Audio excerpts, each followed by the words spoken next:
Mertua kejam mengusirku dari rumah yang aku bangun sendiri. Diam-diam dia mengganti nama sertifikat rumah. Aku tarik semua aset miliknya dan ku biarkan dia menjadi gelandangan hingga mengemis di depan butik mewah milikku. Namaku Citra, dan sejak kecil, hidupku tak pernah mengenal kemewahan. Aku lahir dari keluarga sederhana di sebuah kota kecil di Jawa Tengah. Ayahku seorang buruh pabrik, ibuku penjahit rumahan. Setiap sen yang mereka dapatkan diperas keringat, hanya untuk memastikan aku dan adik-adikku bisa makan, bisa sekolah. Sejak remaja, aku sudah terbiasa melihat bagaimana kerja keras adalah satu-satunya jalan menuju kemajuan. Aku tak punya banyak waktu untuk bermain atau bersantai. Sepulang sekolah, tanganku sudah sibuk membantu ibu menjahit, atau membantu ayah mengemas barang di pabrik jika ada pekerjaan tambahan. Aku bukan gadis yang punya paras menawan, pun bukan tipe yang mudah bergaul. Aku lebih sering menyendiri, tenggelam dalam buku-buku pelajaran atau coretan desain baju yang diam-diam kuimpikan. Sejak kecil, aku punya satu cita-cita, ingin punya rumah sendiri, rumah yang hangat, yang dibangun dari hasil jerih payahku sendiri. Impian itu mungkin terdengar klise, tapi bagiku, itu adalah simbol keamanan, kebahagiaan, dan kebebasan. Aku tak ingin hidup seperti orang tuaku, terus berjuang di bawah tekanan ekonomi. Aku ingin lebih. Setelah lulus sekolah menengah atas dengan nilai terbaik, aku memutuskan untuk tidak langsung kuliah. Aku ingin bekerja. Aku ingin mengumpulkan modal sendiri. Aku melamar di sebuah konveksi besar di kota. Dengan bekal keahlian menjahit yang kuasa sejak kecil dan ketelitian yang tak ada duanya, aku diterima sebagai penjahit. Gaji pertamaku memang tak seberapa, tapi aku mengaturnya dengan sangat ketat. Sebagian besar ku tabung, sisanya untuk membantu keluarga dan kebutuhan sehari-hari yang sangat minim. Aku bahkan rela berjalan kaki jauh agar tak perlu mengeluarkan uang untuk transportasi. Tahun demi tahun berlalu. Aku naik jabatan menjadi kepala penjahit, lalu kemudian menjadi asisten desainer. Di sanalah, di tengah tumpukan kain dan pola, aku bertemu Arya. Arya adalah seorang manajer produksi di konveksi yang sama. Dia pria yang baik, penyabar, dan selalu memancarkan aura ketenangan. Arya datang dari keluarga berada, meskipun tidak terlalu mencolok. Orang tuanya memiliki usaha percetakan yang cukup sukses di kota. Awalnya, aku tak terlalu menghiraukan perhatian yang ia berikan. Aku terlalu fokus pada tabunganku, pada impian rumah itu. Namun, Arya tak menyerah. Ia membantuku, mendukungku, dan perlahan-lahan, hatiku luluh. Kami memutuskan untuk menikah. Arya tak menuntut banyak. Dia menerima kesederhanaanku, bahkan menghargai ambisiku. Sebelum menikah, aku dengan jujur mengatakan padanya tentang impian terbesarku, tentang bagaimana aku menabung mati-matian untuk membangun rumah sendiri. Arya tersenyum dan berkata, "Kita akan membangunnya bersama, Citra. Aku akan ikut mewujudkan impianmu." Kata-katanya menenangkan hatiku. Aku benar-benar merasa menemukan belahan jiwaku, seseorang yang bisa kuajak berjuang bersama. Aku bahkan sempat berpikir, mungkin ini adalah cahaya di ujung terowongan, awal dari kehidupan yang lebih baik, lebih tenang, dan penuh kebahagiaan. Aku tak tahu bahwa terowongan itu ternyata masih panjang, dan cahaya yang kulihat hanyalah ilusi. Pernikahan kami dilangsungkan dengan hikmat dan sederhana, jauh dari kemewahan yang mungkin diharapkan oleh keluarga Arya. Bagiku, esensi sebuah pernikahan bukanlah pada kemegahan pesta, melainkan pada ikatan komitmen dan cinta yang tulus. Arya sepenuhnya mendukung keputusanku ini, sebuah hal yang semakin menguatkan keyakinanku bahwa ia adalah pasangan yang tepat. Setelah resmi menjadi suami istri, Kami memutuskan untuk tidak langsung tinggal di rumah orang tua Arya yang cukup besar, melainkan memilih untuk membangun kemandirian kami sendiri. Kami mengontrak sebuah rumah kecil nan nyaman di pinggir kota, tak terlalu jauh dari konveksi tempat kami bekerja. Keputusan ini adalah langkah awal kami dalam merajut mimpi bersama, sebuah fondasi yang ingin kami bangun dengan tangan kami sendiri. Kehidupan pernikahan di awal terasa begitu indah, seolah kami hidup dalam gelembung kebahagiaan. Arya adalah sosok suami yang ideal bagiku. Ia selalu menjadi pendengar yang baik, mendukung setiap ide dan usahaku, serta tak pernah sekalipun meremehkan impian terbesarku untuk memiliki rumah sendiri. Kami berdua adalah pekerja keras. Aku masih setia dengan posisiku sebagai asisten desainer, terus mengasah kreativitas dan ketelitian dalam setiap pola busana yang kubuat. Sementara Arya, dengan dedikasi tinggi, menjalankan perannya sebagai manajer produksi, memastikan setiap proses berjalan lancar. Setiap bulan, tanpa terkecuali, kami menyisihkan sebagian besar dari gaji kami ke rekening tabungan bersama. Kami memiliki target yang jelas, dan setiap angka yang bertambah di buku tabungan adalah motivasi yang membakar semangat kami. "Lihat, Citra," kata Arya suatu malam. Matanya berbinar-binar saat menunjukkan buku tabungan yang kini mulai berisi. "Sedikit lagi, kita pasti bisa mewujudkan rumah impianmu. Aku sudah tidak sabar melihatmu tersenyum di dapur impianmu itu." Senyumnya menular, dan hatiku menghangat. Angka di buku tabungan itu memang belum fantastis, namun melihatnya bertumbuh secara konsisten setiap bulan memberiku keyakinan yang luar biasa.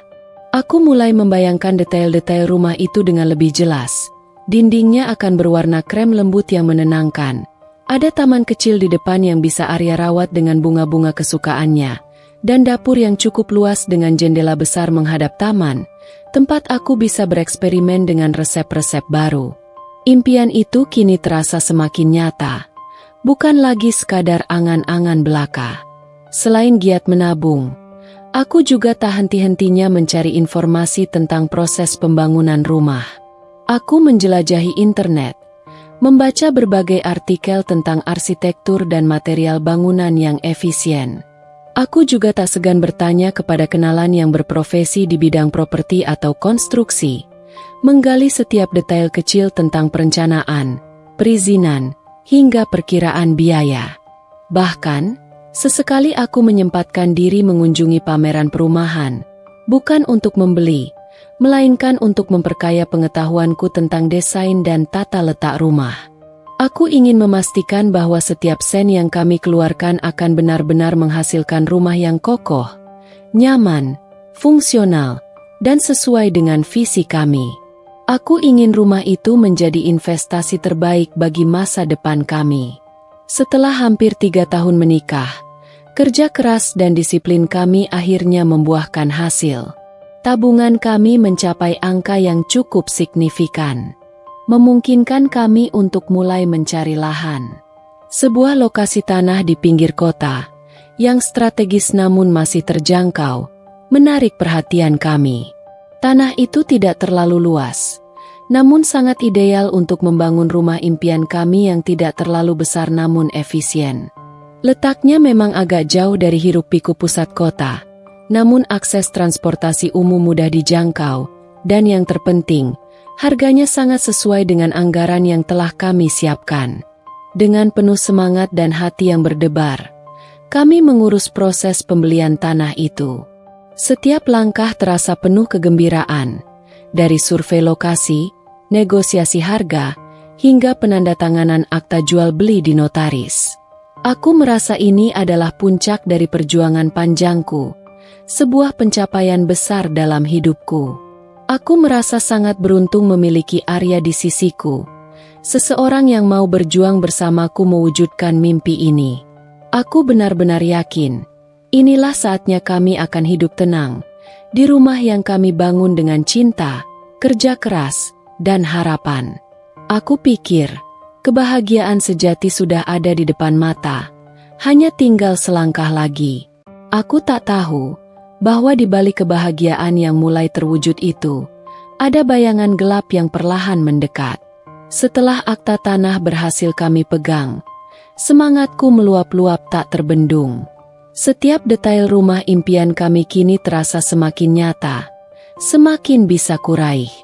Malam-malamku dihabiskan dengan hayalan tentang tata letak ruangan, mencari inspirasi di berbagai majalah arsitektur yang bertebaran di toko buku bekas, dan membandingkan harga material bangunan dari satu toko ke toko lain. Aku bahkan membuat tabel Excel sederhana untuk mencatat setiap pengeluaran, memastikan semuanya sesuai dengan anggaran ketat kami. Arya selalu sabar menemaniku, mendengarkan setiap celoteh antusiasku tentang calon dapur yang lapang dengan meja pulau, kamar tidur utama dengan jendela besar menghadap timur, atau bahkan pilihan warna cat krem lembut untuk dinding ruang keluarga. Ia sering memelukku erat, berbisik di telingaku, "Kita sebentar lagi punya rumah sendiri, sayang. Rumah kita."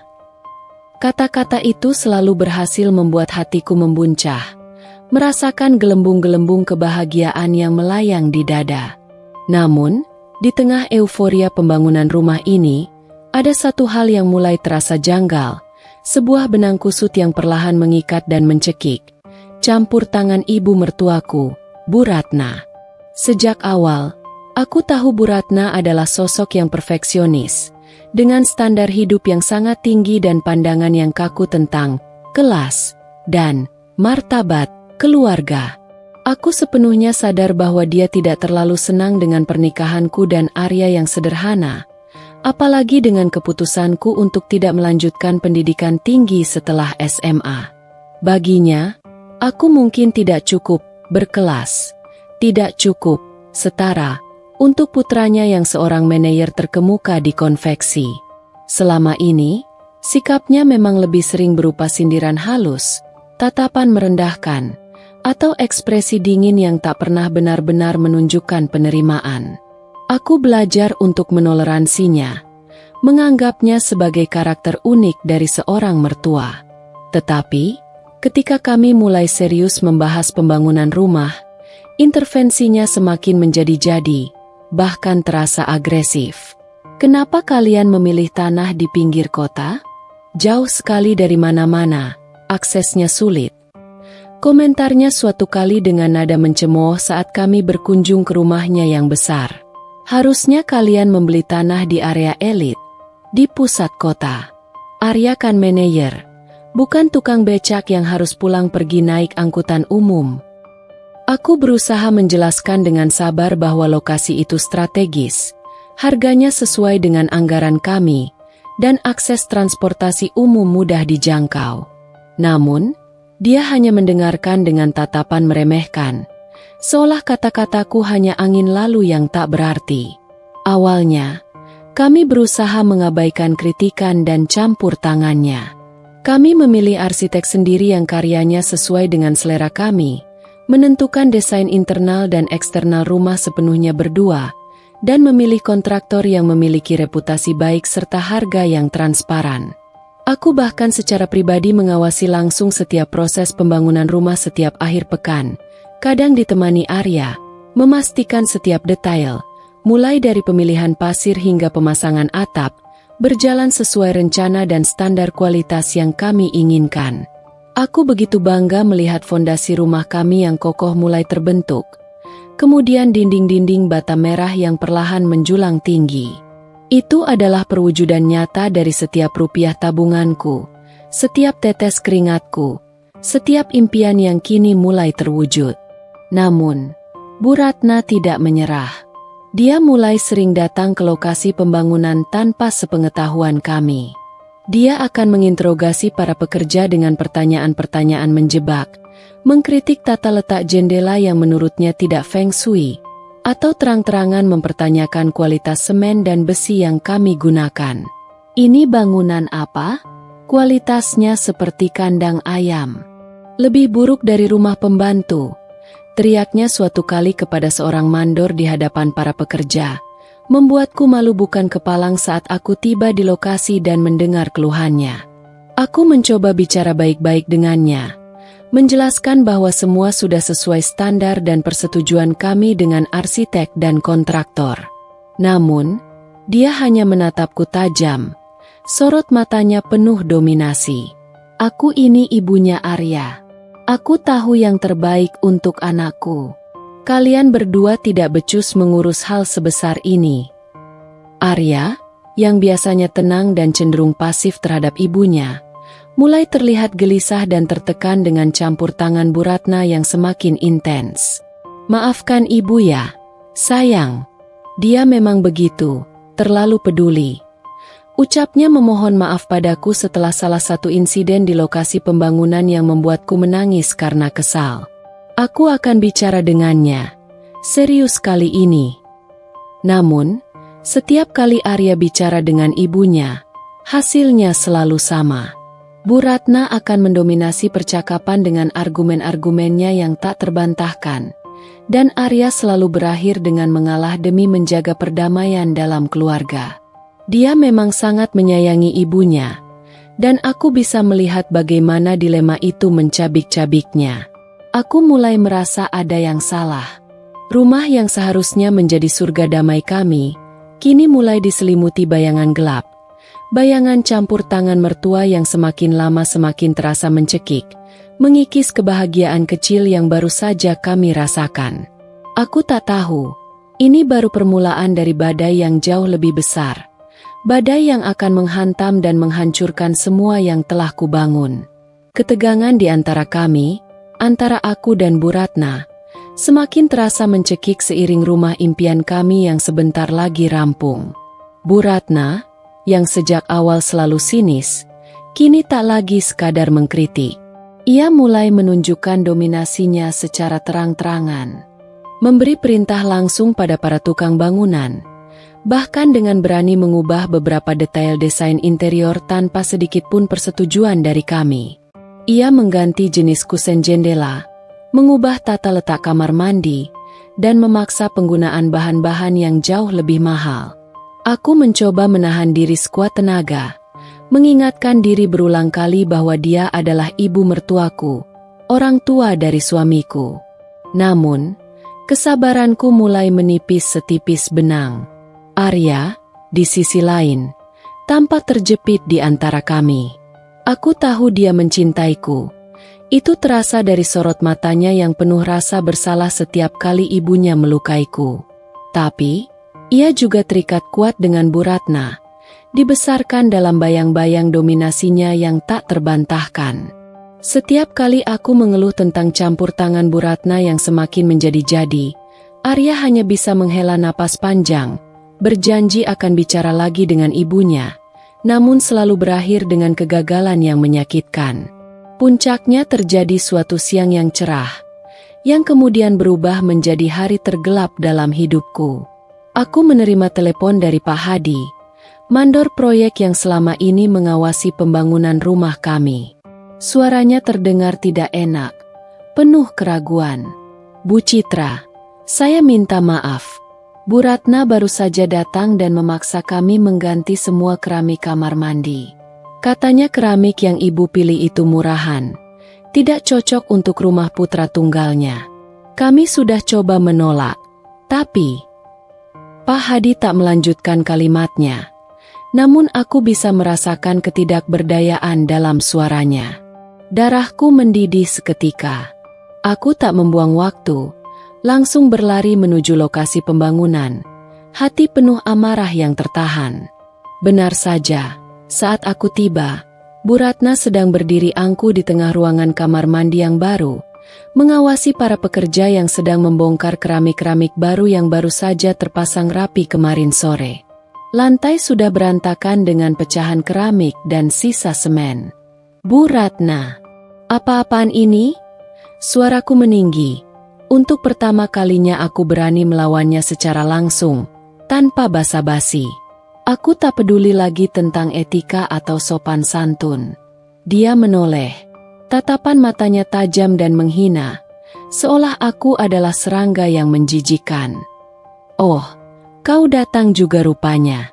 Bagus, keramik ini jelek. Aku tidak mau Arya memiliki rumah dengan desain selera rendahan seperti ini. Aku sudah memesan keramik Italia yang jauh lebih baik, yang sesuai dengan status keluarga kami. Ucapnya dengan nada meremehkan, seolah keramik yang kumiliki adalah barang buangan. Tapi itu di luar anggaran kita, Bu. Dan itu bukan pilihan kami. Ini rumah yang kami bangun bersama. Aku berusaha menjelaskan. Suaraku bergetar menahan tangis. Anggaran? Rumah Arya tidak butuh anggaran murahanmu itu. Bu Ratna membentak. Tangannya menunjuk-nunjuk wajahku dengan jari telunjuk yang dihiasi cincin berlian besar. Lagi pula, sebentar lagi ini bukan urusanmu lagi. Kau tidak akan tinggal di sini. Kata-katanya yang terakhir itu mengeluarkan firasat buruk yang menusuk sanubari. Aku menatapnya bingung, mencoba mencerna maksud tersembunyi di balik ucapan pedasnya. Kejadian itu berakhir dengan pertengkaran hebat yang disaksikan para pekerja dan beberapa tetangga yang penasaran. Arya, yang tiba tak lama setelahnya, berusaha melerai. Namun, Bu Ratna justru melancarkan serangannya kepadaku, menuduhku tak tahu diri, matre, dan memanfaatkan kebaikan putranya untuk menaiki status sosial. Arya mencoba membela, suaranya lemah dan ragu-ragu, seolah dia sendiri tidak yakin dengan pembelaannya, dan suaranya kalah dominan dibandingkan auman ibunya. Malam harinya, di rumah kontrakan kami, suasana mencekam. Arya terdiam di sudut ruangan, menghindari tatapanku. Ia tidak berani menatapku, seolah takut akan melihat kekecewaan dan kemarahan di mataku. Aku duduk di sofa, masih syok dengan ucapan Bu Ratna, dengan peristiwa yang baru saja terjadi. Aku menunggu penjelasan dari Arya, sebuah kata maaf, sebuah pembelaan yang tulus. Namun, yang kudapatkan justru keheningan yang menyesakan, keheningan yang lebih menyakitkan daripada 1000 makian. Tiba-tiba, pintu rumah kami diketuk dengan kasar dan berulang kali. Aku membuka pintu dengan ragu, dan di sana berdiri Bu Ratna, dengan wajah merah padam dan mata menyala penuh kemarahan yang membakar. Di belakangnya, berdiri 2 orang pengawal berbadan tegap dengan tatapan dingin, seperti robot tanpa emosi. "Untuk apa Anda kemari lagi, Bu?" tanyaku, mencoba menahan getaran suaraku. Mencoba tetap terlihat kuat meskipun hatiku sudah remuk. Bu Ratna tak menjawab sepatah kata pun. Dia menoleh ke belakang, dan salah satu pengawal maju, menyerahkan sebuah amplop tebal kepadaku. Tanganku gemetar saat membukanya. Isinya adalah surat peringatan pengosongan rumah kontrakan kami, dengan tenggat waktu hanya 3 hari. Ada juga sebuah surat lain yang membuat napasku tercekat. Surat pembatalan hak milik atas nama diriku dari sertifikat tanah rumah yang sedang dibangun. Semua investasi, semua kerja kerasku, semua impianku, seolah sirna dalam sekejap. Aku merasa duniaku runtuh berkeping-keping. Air mata langsung membanjiri pipiku, memburamkan pandanganku. Apa ini, Bu? Apa maksudnya ini? Aku menatap Arya yang hanya diam terpaku di belakang Bu Ratna, tak mampu menatap mataku, tak mampu mengeluarkan sepatah kata pun. "Kau tanya apa maksudnya?" Bu Ratna tersenyum sinis, senyum kemenangan yang kejam. "Rumah yang kau impikan itu, rumah yang kau bangun sendiri, itu kini sepenuhnya atas nama Arya. Dan karena kau sudah tidak pantas di sana, tidak pantas berada di sisi putraku, mulai sekarang kau tidak punya tempat lagi di sini. Pergi dari sini. Sekarang juga." Tangannya menunjuk ke arah pintu. Mataku beralih dari surat di tanganku yang kini terasa tak berarti, ke wajah Arya yang pucat pasi dan menunduk, lalu ketumpukan tas-tasku yang sudah berada di luar pintu, seolah sudah dipersiapkan sebelumnya. Itu adalah tas berisi pakaianku, beberapa barang pribadi, dan semua barang yang kumiliki. Bu Ratna dan para pengawalnya telah mengemas barang-barangku saat aku pergi bekerja, tanpa sepengetahuanku. Bahkan, mereka telah mengunci semua pintu dan jendela rumah kontrakan, menyisakan hanya diriku yang berdiri di ambang pintu, terbuang. Aku terkesiap, tak percaya dengan kebrutalan dan kekejaman yang kusaksikan. Itu adalah momen paling menghancurkan, paling memilukan dalam seluruh hidupku. Mertua kejam itu mengusirku dari rumah yang aku bangun sendiri, dan diam-diam dia mengganti nama sertifikat rumah. Aku menatap Arya sekali lagi, mengharapkan pembelaan, penjelasan, setidaknya sepatah kata penolakan atau dukungan. Tapi dia hanya menunduk, tak berani menatapku, tak berani mengatakan apa-apa. Pengkhianatan itu lebih menyakitkan daripada pengusiran itu sendiri, lebih dalam dari luka fisik apapun.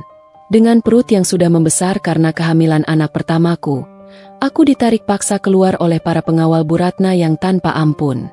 Mereka mendorongku keluar dari rumah yang dulunya kusebut rumah, meninggalkan Arya yang tetap diam di dalam, terpaku di tempatnya, menjadi saksi bisu atas kehancuranku. Aku diusir, tanpa tempat tujuan, tanpa keluarga, hanya air mata, rasa sakit yang menusuk, dan kehampaan yang tak terlukiskan. Dinginnya malah menusuk hingga ke tulang, menembus lapisan pakaian seadanya yang melekat di tubuhku. Air mata tak berhenti mengalir, membasahi pipiku yang kian membengkak karena terus menangis. Perutku yang membesar, menandakan kehidupan baru di dalamnya, terasa perih bukan hanya karena dingin yang menusuk, tapi juga karena luka sayatan pengkhianatan Arya yang begitu dalam. Aku berjalan tanpa arah, tas berisi beberapa helai baju terasa begitu berat, membebani bahuku yang sudah rapuh. Rumah kontrakan kami telah dikunci rapat. Gerbangnya seolah mengejek, menegaskan bahwa tak ada lagi tempat untukku di sana. Arya, suamiku, diam 1000 bahasa saat aku diusir, berdiri mematung di balik pintu yang tertutup rapat. Itu adalah gambaran paling mengerikan yang akan terus menghantuiku. Bayangan seorang pria yang kucintai, namun memilih untuk menjadi pengecut di hadapan ibunya. Aku terus melangkah di kegelapan malam, menyusuri jalanan yang sepi, diterangi rembulan dan sesekali cahaya lampu jalanan yang berkedip. Pikiranku kalut, seperti benang kusut yang tak bisa diurai. Kemana aku harus pergi? Aku tak punya kerabat di kota ini. Orang tuaku di kampung pasti akan sangat terpukul dan khawatir jika mengetahui kondisi putri mereka yang hamil tua dan kini menjadi tunawisma. Aku tak ingin menambah beban pikiran mereka, apalagi dengan kehamilanku yang rentan. Setiap langkah terasa semakin berat, menyeret kakiku yang lelah dan bengkak, hingga akhirnya tak sanggup lagi menopang tubuhku. Aku ambruk di sebuah halte bus yang kosong, sebuah bangunan sederhana yang kini menjadi satu-satunya tempat berlindung. Aku menyembunyikan wajahku di antara lutut, membiarkan tangisanku pecah sejadi-jadinya. Tangisan pilu yang keluar dari hati yang hancur berkeping-keping, membawa serta semua rasa sakit, kecewa, dan amarah. Malam itu, aku tidur meringkuk di bangku halte yang keras dan dingin, dengan perut yang keroncongan dan punggung yang pegal. Setiap hembusan angin malam seolah membawa kembali kenangan manis bersama Arya, kenangan tentang janji-janji manis, tawa, dan mimpi yang kini terasa begitu pahit, seperti racun yang merusak. Bagaimana bisa dia tega melakukan ini padaku dan calon anak kami? Bagaimana bisa cinta yang dulu terasa begitu kuat lenyap begitu saja, tergantikan oleh ketakutan pada ibunya? Pertanyaan-pertanyaan itu terus berputar di benakku, seperti kaset rusak yang tak henti-hentinya memutar adegan pengkhianatan itu, tanpa jawaban yang bisa menenangkan.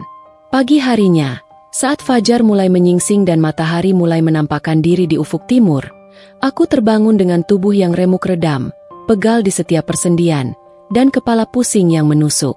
Rasa lapar melilit perutku. Aku harus segera mencari tempat berlindung dan bantuan. Aku teringat seorang teman lama, sesama penjahit di konveksi tempatku bekerja. Namanya Mia. Dia adalah gadis baik hati yang pernah beberapa kali membantuku di kantor, meski kami tidak terlalu dekat. Namun, dalam kondisi putus asa ini, Mia adalah satu-satunya harapan yang terlintas di pikiranku.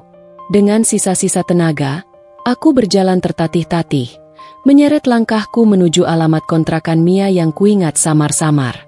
Mia terkejut melihatku. Wajahnya menunjukkan kekhawatiran yang mendalam saat melihat penampilanku yang kacau balau, rambut acak-acakan, pakaian kusut, dan perutku yang membesar. Aku tak bisa menahan diri. Dengan suara tercekat dan air mata yang kembali membanjiri pipi, aku menceritakan semua yang terjadi, tentang kekejaman Bu Ratna, tentang pengkhianatan Arya, dan tentang rumah impian yang kini direbut. Mia memelukku erat, tak mengatakan apa-apa, hanya membiarkanku menangis di bahunya, menyalurkan semua kepedihan yang membebani hatiku. "Kau bisa tinggal di sini, Citra," katanya pelan. Setelah aku sedikit tenang dan napasku mulai teratur. "Aku tidak punya banyak, tapi setidaknya kau punya tempat untuk beristirahat dan berlindung. Kita akan pikirkan ini bersama. Aku akan membantumu sebisa mungkin." Kebaikan tulus dari Mia adalah setetes air di tengah gurun pasir bagiku, sebuah oase di tengah kekeringan jiwa. Aku merasa sedikit lega, meskipun hatiku masih remuk redam.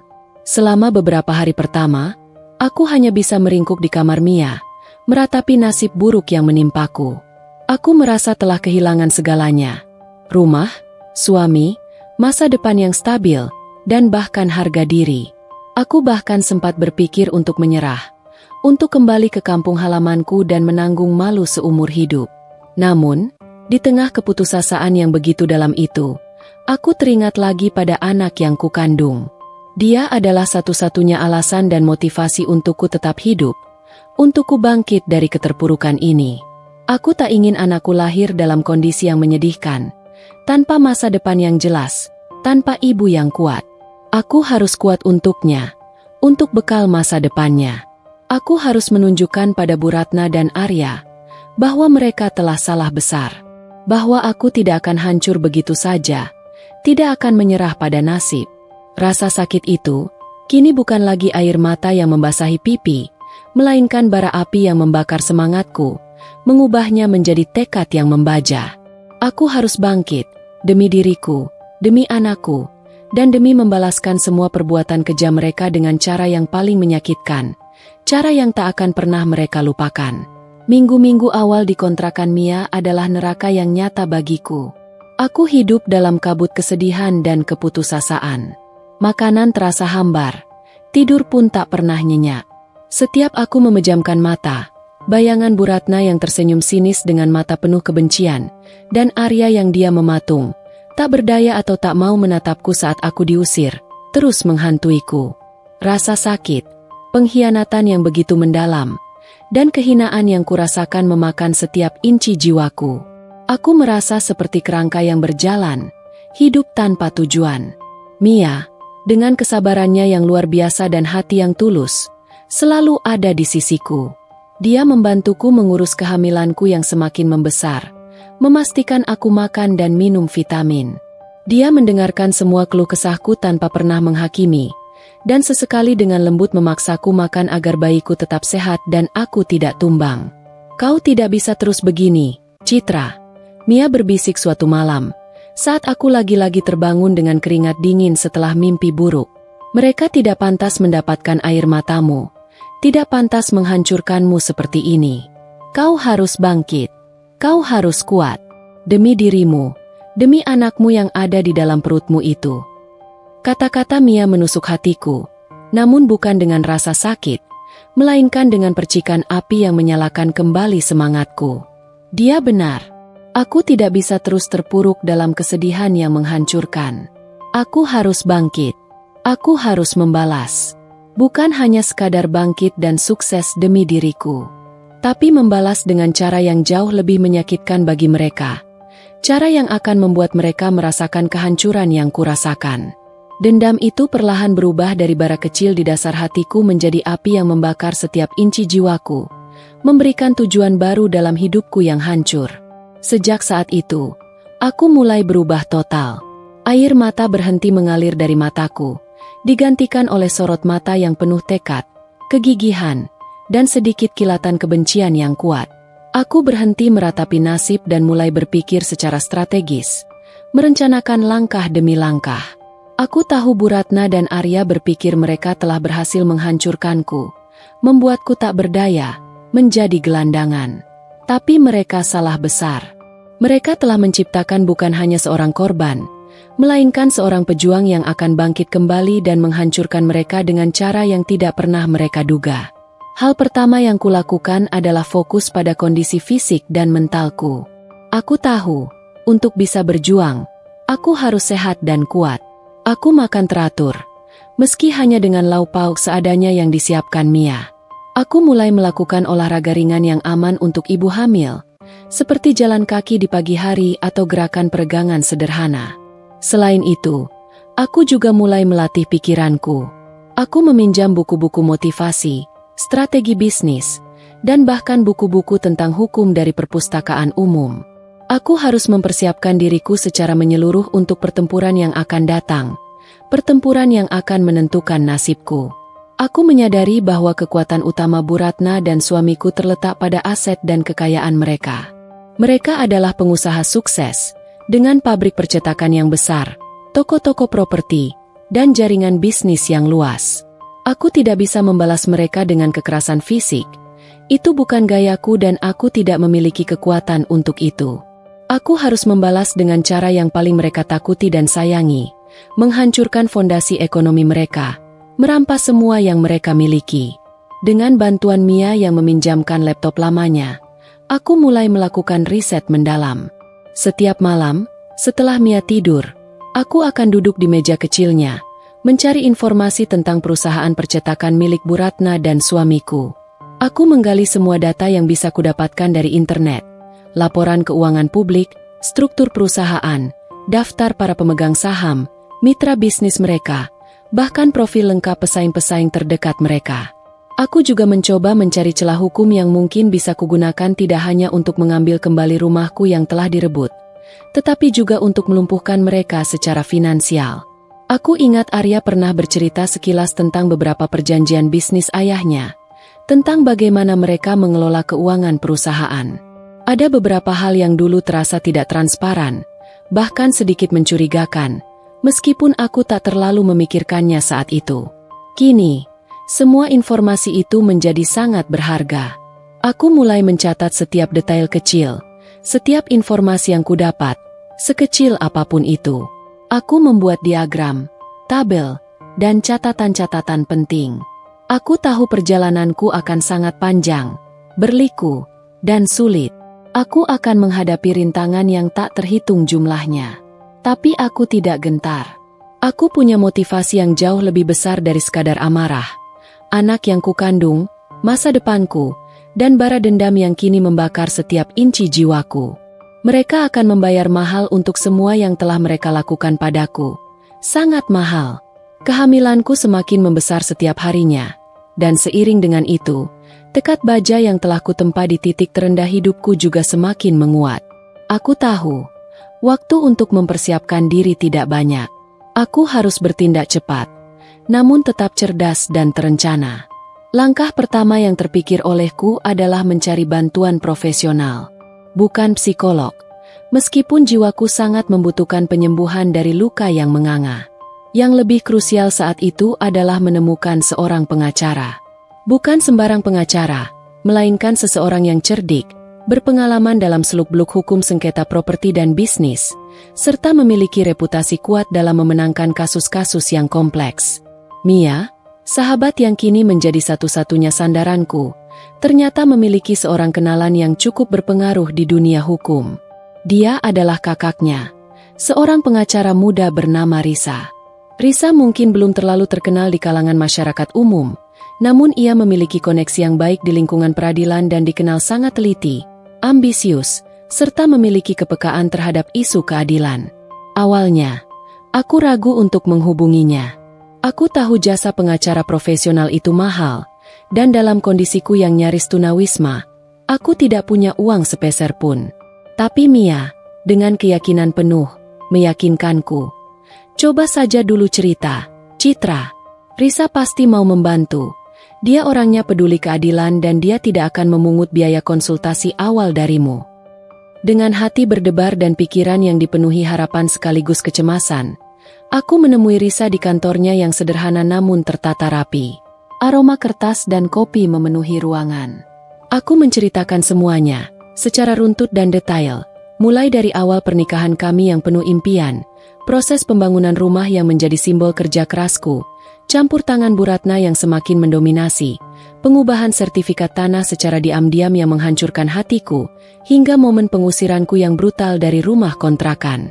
Aku juga menunjukkan semua catatan riset yang sudah saya kumpulkan tentang perusahaan percetakan mereka, data-data keuangan yang kutemukan, nama-nama mitra bisnis, bahkan beberapa artikel berita lama tentang kasus-kasus kecil yang pernah menimpa perusahaan itu. Risa mendengarkan dengan saksama, sesekali mengangguk, dan mencatat poin-poin penting di buku kecilnya. Wajahnya yang semula tenang perlahan berubah menjadi ekspresi serius, mengindikasikan bahwa kasus ini bukanlah hal yang sepele. Setelah aku selesai bercerita, ruangan hening sejenak. Risa menghela napas panjang, tatapannya lekat padaku. Kasusmu ini sangat kompleks, Citra. Ada unsur penipuan, penggelapan hak, persekongkolan, dan yang paling berat, pengkhianatan dalam rumah tangga yang melibatkan aset. Ini bukan hanya soal hukum perdata, tapi bisa menjalar ke pidana jika kita menemukan bukti kuat. Dia menunjuk tumpukan catatan risetku yang berserakan di mejanya. Tapi, data yang kau kumpulkan ini sangat berharga. Ini menunjukkan ada indikasi praktik bisnis yang tidak transparan dalam perusahaan mereka. Mungkin ada laporan keuangan yang dimanipulasi atau aset yang disembunyikan. Kita bisa mencari celah dari sana untuk menyerang. Bisakah saya mendapatkan kembali rumah itu, Risa? Rumah yang sudah saya impikan dan bangun dengan jerih payah saya sendiri.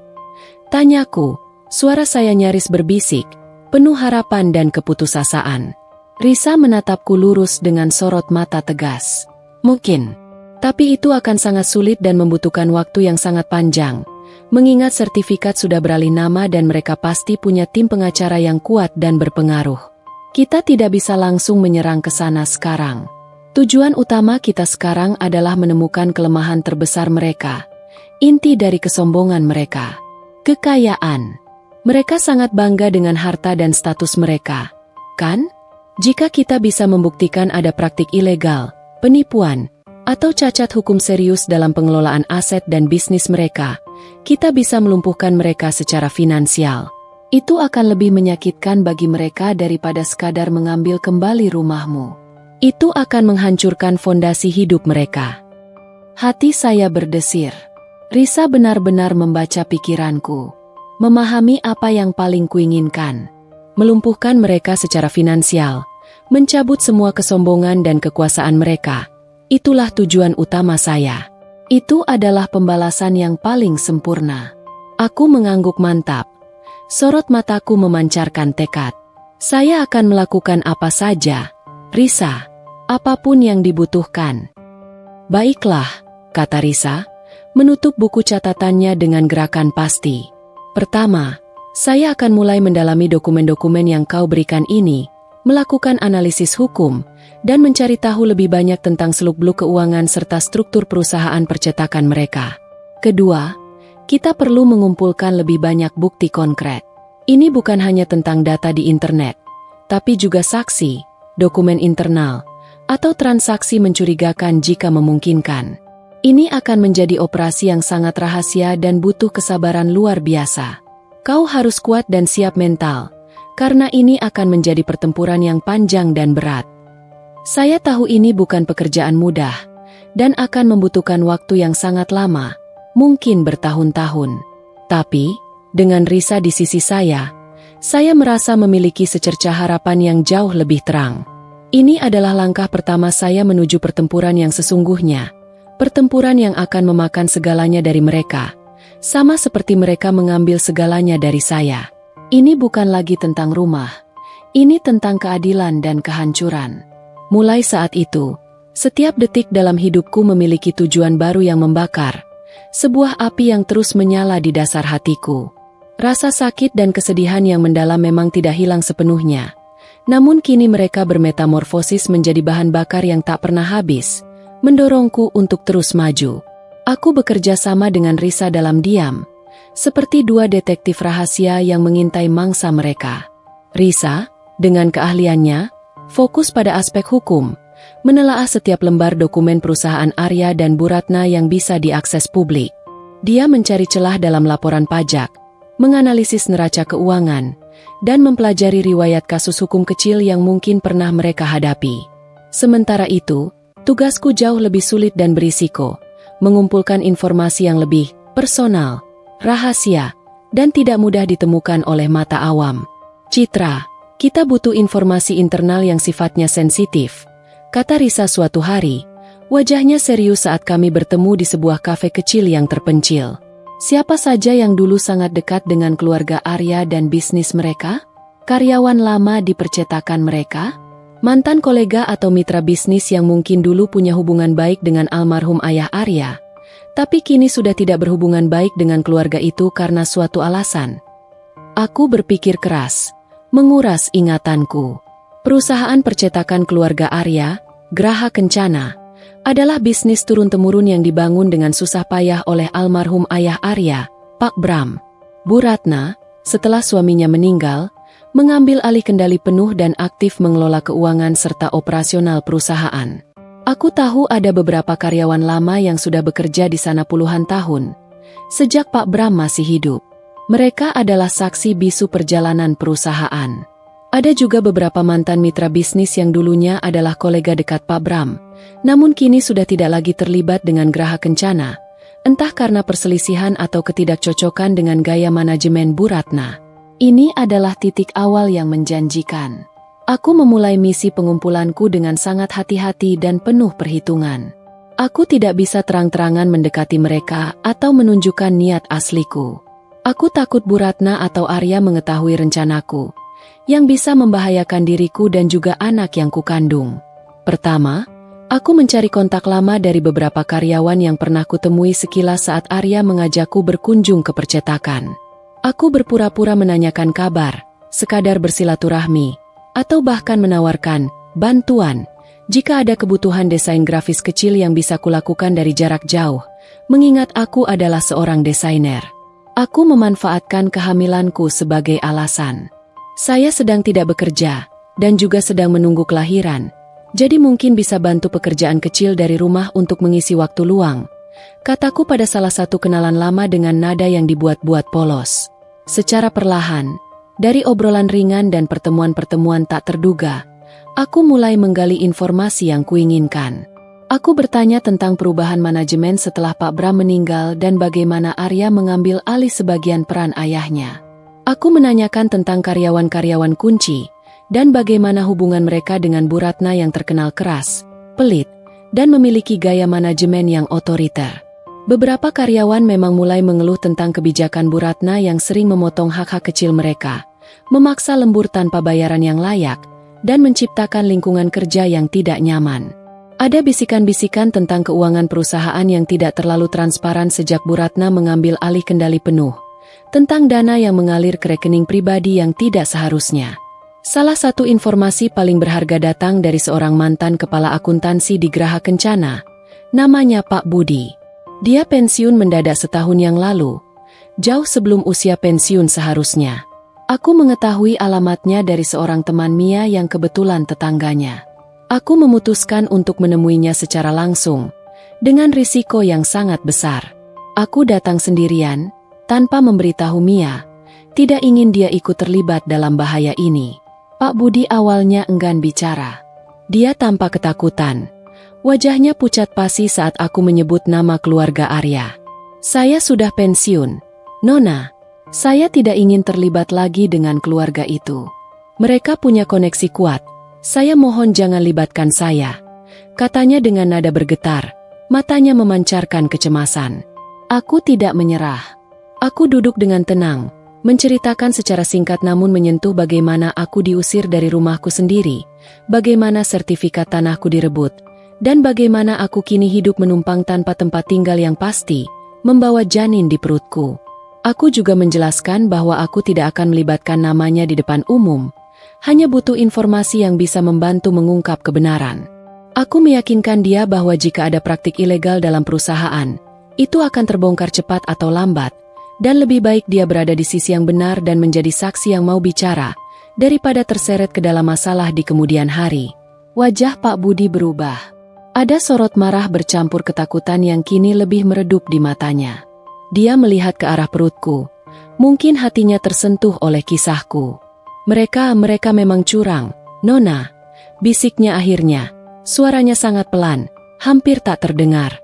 Ada beberapa transaksi fiktif yang tidak dicatat dengan benar di buku utama perusahaan. Beberapa aset perusahaan dialihkan atas nama pihak ketiga tanpa sepengetahuan para pemegang saham lain, bahkan tanpa sepengetahuan almarhum Pak Bram dulu. Bahkan ada akun khusus, rekening, bayangan, yang digunakan Bu Ratna untuk memanipulasi laporan keuangan, agar pajaknya terlihat lebih kecil dan dana perusahaan bisa disedot ke kantong pribadi. Itu semua dilakukan untuk menumpuk kekayaan pribadi, bukan untuk pengembangan perusahaan. Saya mengundurkan diri karena tidak tahan dengan praktik kotor itu. Jantungku berdebar kencang, nyaris melompat keluar dari dada. Ini dia. Inilah celah yang kami cari. Pak Budi kemudian memberiku beberapa petunjuk kunci yang sangat spesifik.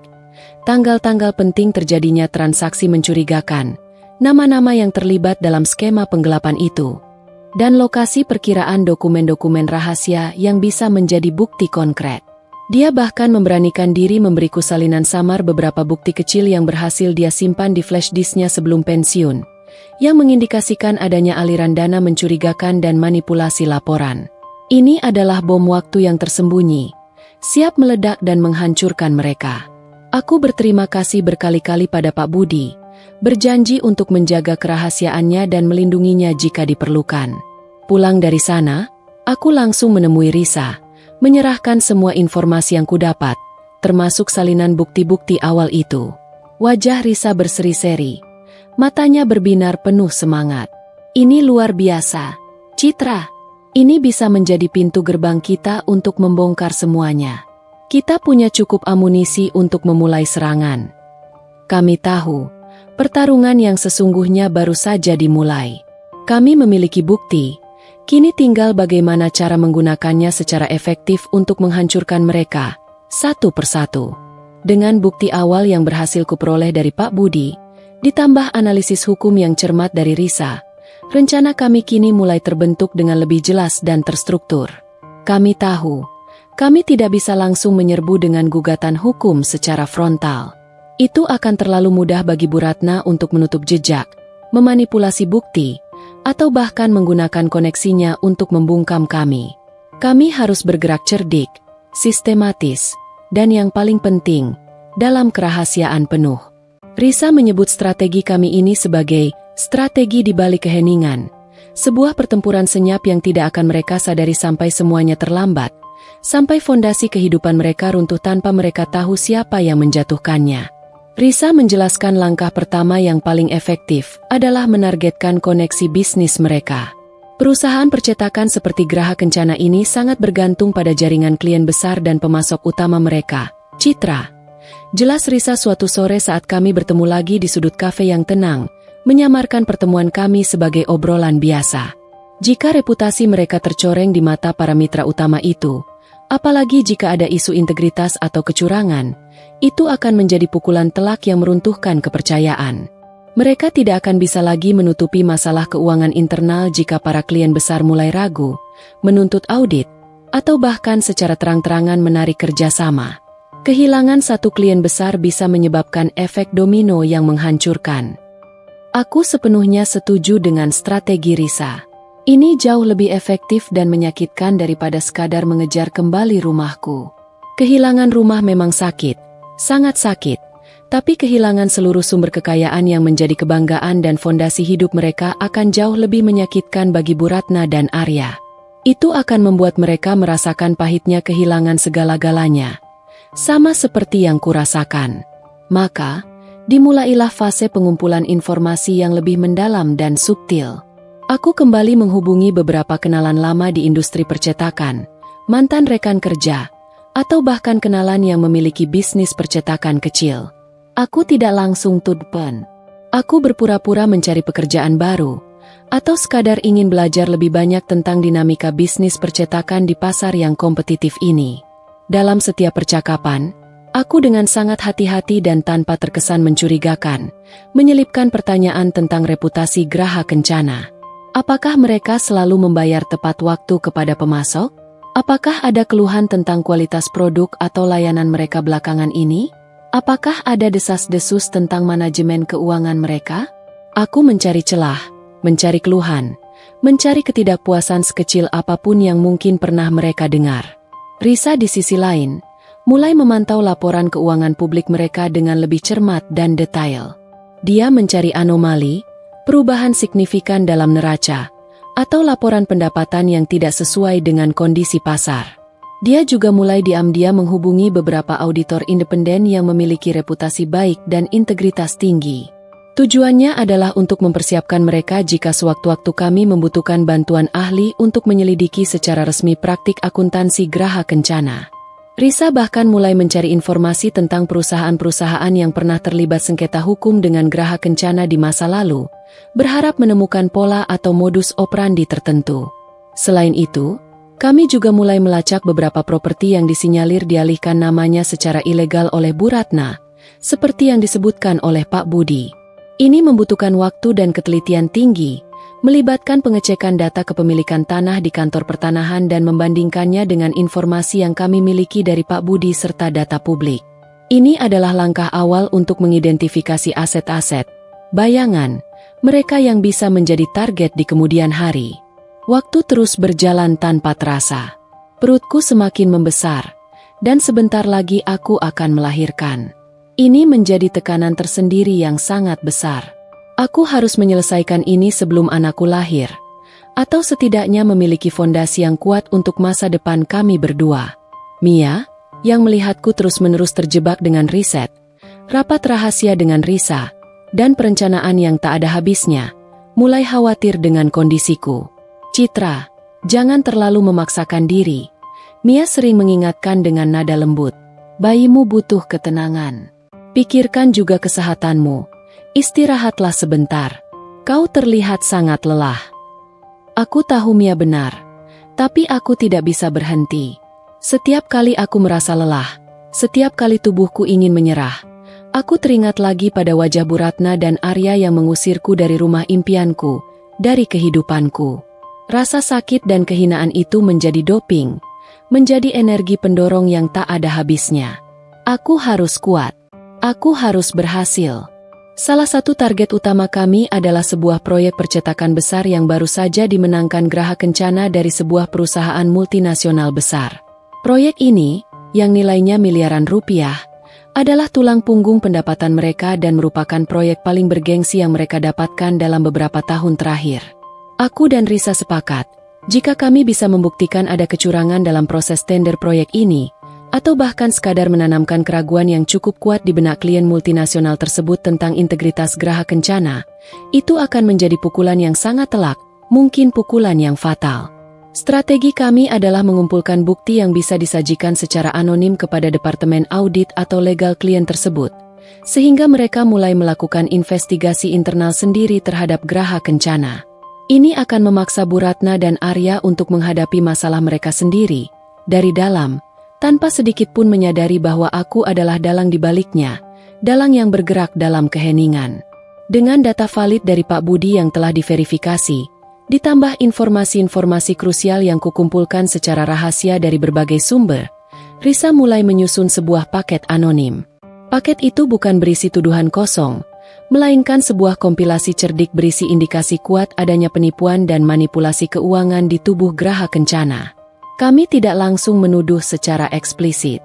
Sebaliknya, kami hanya menyajikan fakta-fakta yang diolah sedemikian rupa sehingga secara alami mengundang pertanyaan dan memicu kecurigaan yang tak terbendung.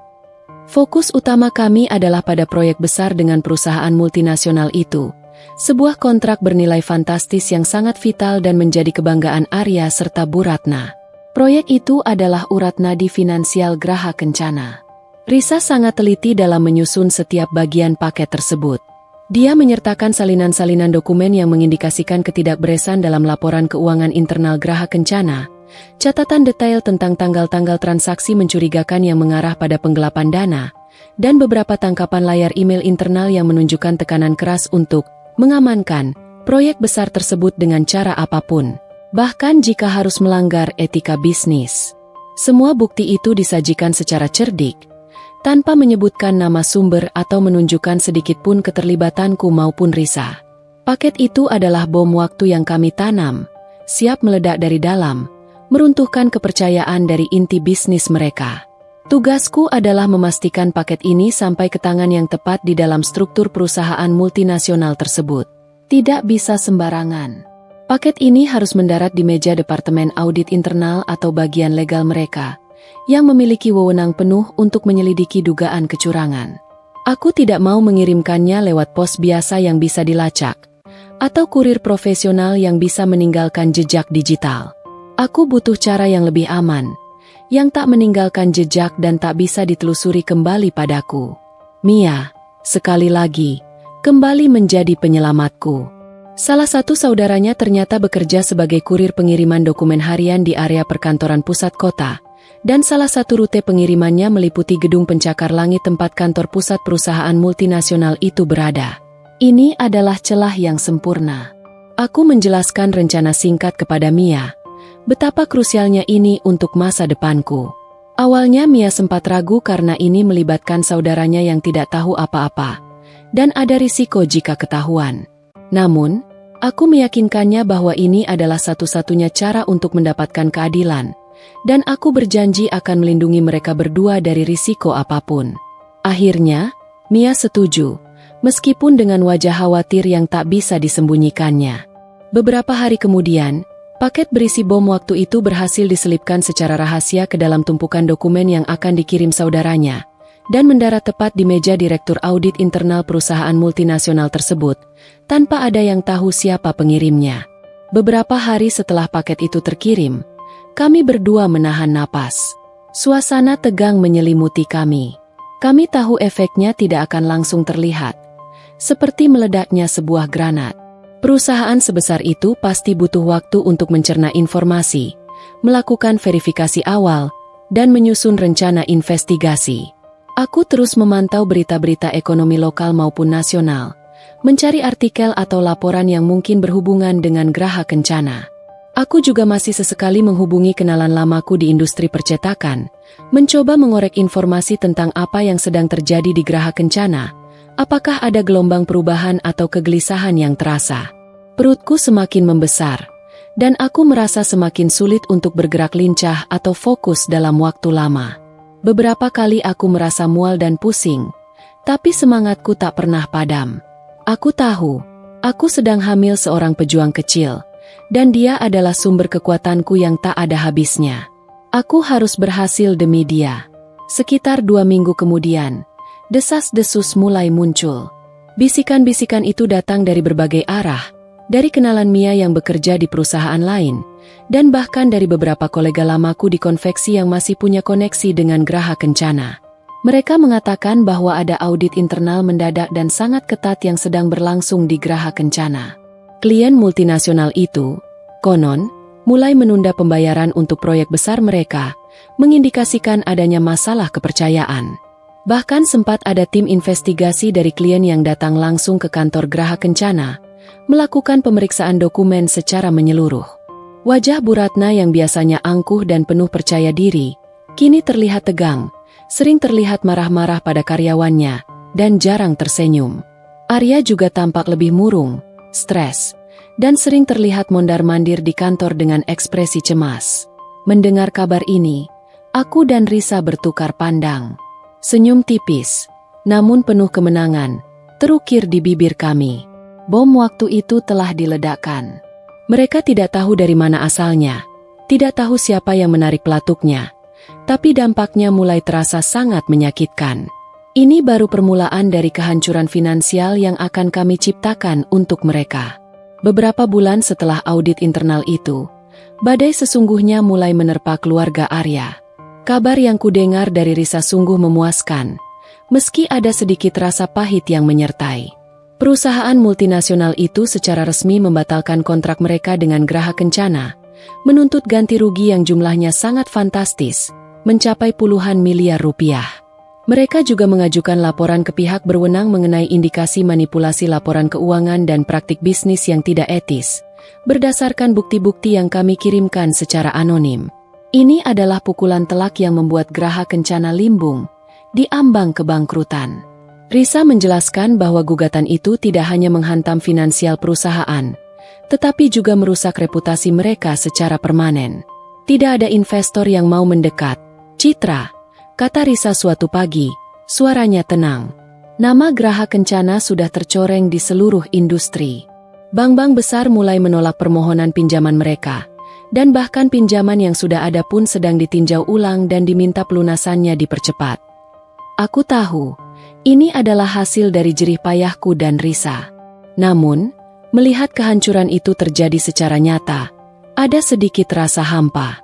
Kemudian aku teringat lagi pada wajah Bu Ratna yang kejam, dan bayangan Arya yang memilih diam saat aku diusir. Rasa hampa itu segera digantikan oleh gelombang kepuasan. Mereka memang pantas mendapatkannya. Krisis finansial ini memaksa Bu Ratna dan Arya mengambil langkah drastis. Mereka mulai menjual aset-aset pribadi yang tidak terkait langsung dengan perusahaan. Pertama adalah mobil-mobil mewah koleksi Arya, lalu perhiasan-perhiasan milik Bu Ratna yang selama ini sering dipamerkan di arisan sosialita. Namun, penjualan aset-aset itu tidak cukup untuk menutupi kerugian dan tuntutan hukum yang membengkak. Aku mendengar dari Mia, yang mendengar dari seorang kenalan mereka, bahwa rumah mewah keluarga Arya yang dulu megah dan sering menjadi tempat Bu Ratna mengadakan pesta, kini juga masuk daftar jual. Rumah itu, yang dulunya menjadi lambang status sosial mereka, terpaksa dilelang. Ini adalah ironi yang pahit. Mereka kehilangan rumah mereka, sama seperti mereka membuatku kehilangan rumahku. Tekanan tidak hanya datang dari luar. Pertengkaran hebat sering terjadi di antara Bu Ratna dan Arya. Aku menerima laporan dari informanku, tetangga mereka yang dulu pernah kuajak bicara, bahwa suara teriakan Bu Ratna sering terdengar sampai ke jalan. Dia menyalahkan Arya atas semua kehancuran ini, menuduhnya tidak becus mengelola perusahaan peninggalan ayahnya. Arya, yang dulu kucintai dan kuanggap baik, kini pasti merasakan tekanan luar biasa dari ibunya dan dari kehancuran bisnis mereka. Aku tidak merasakan simpati sedikit pun. Ini adalah hasil dari perbuatannya sendiri. Di tengah kehancuran mereka, butikku, Citra Mode, justru semakin berkembang pesat. Aku melahirkan seorang putri cantik bernama Adelia, yang memberiku semangat berlipat ganda. Setelah cuti melahirkan singkat, aku kembali bekerja dengan energi baru. Butikku kini tidak hanya dikenal di kota, tapi juga mulai menarik perhatian dari kota-kota lain. Aku sudah mempekerjakan 5 penjahit tetap, seorang manajer butik, dan 2 asisten penjualan. Sistem kerja sudah lebih rapi, dan aku bisa fokus pada pengembangan desain dan strategi bisnis jangka panjang. Setiap keuntungan yang kudapatkan, aku investasikan kembali untuk memperluas butik, membeli peralatan baru, dan memasarkan produk. Aku juga membangun tabungan khusus untuk Adelia, memastikan masa depannya aman dan dia tidak akan pernah merasakan penderitaan yang kurasakan. Risa memberitahuku bahwa kantor pajak juga mulai menyelidiki laporan keuangan Graha Kencana setelah menerima laporan anonim tentang dugaan penggelapan pajak. Ini berarti masalah mereka semakin bertumpuk, dari gugatan perdata hingga ancaman pidana. Kabar ini membuatku tersenyum. Gelombang kehancuran yang kurencanakan kini datang bertubi-tubi, menghantam mereka tanpa ampun. Aku tahu, kehancuran total mereka sudah di depan mata, dan aku, Citra, akan menjadi saksi bisu, sekaligus dalang di baliknya. Gelombang kehancuran yang kuharapkan, dan yang telah kurancang dengan cermat bersama Risa, kini tidak hanya datang sebagai riak kecil yang mengganggu, melainkan sebagai tsunami besar yang menggulung dan menelan semua yang dimiliki keluarga Arya.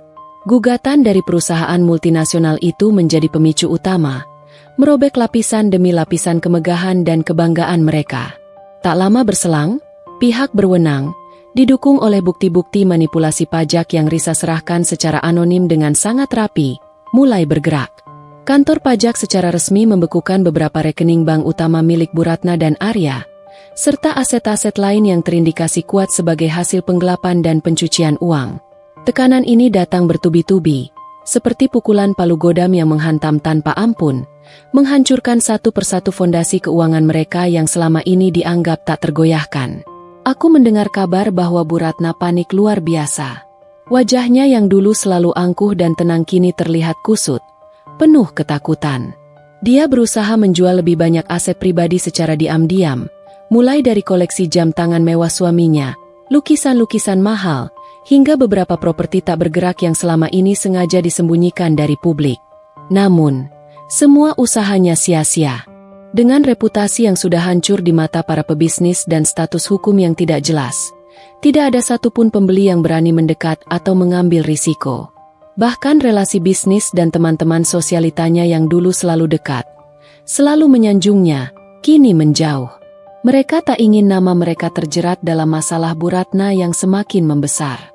Dia yang dulu selalu hidup dalam kemewahan dan gengsi yang dibangun di atas kesombongan, kini merasakan bagaimana rasanya ditinggalkan, dijauhi, dan kehilangan segalanya secara perlahan namun pasti. Puncak kehancuran finansial mereka terjadi ketika rumah mewah mereka akhirnya disita oleh bank karena gagal membayar cicilan pinjaman perusahaan yang macet dan membengkak.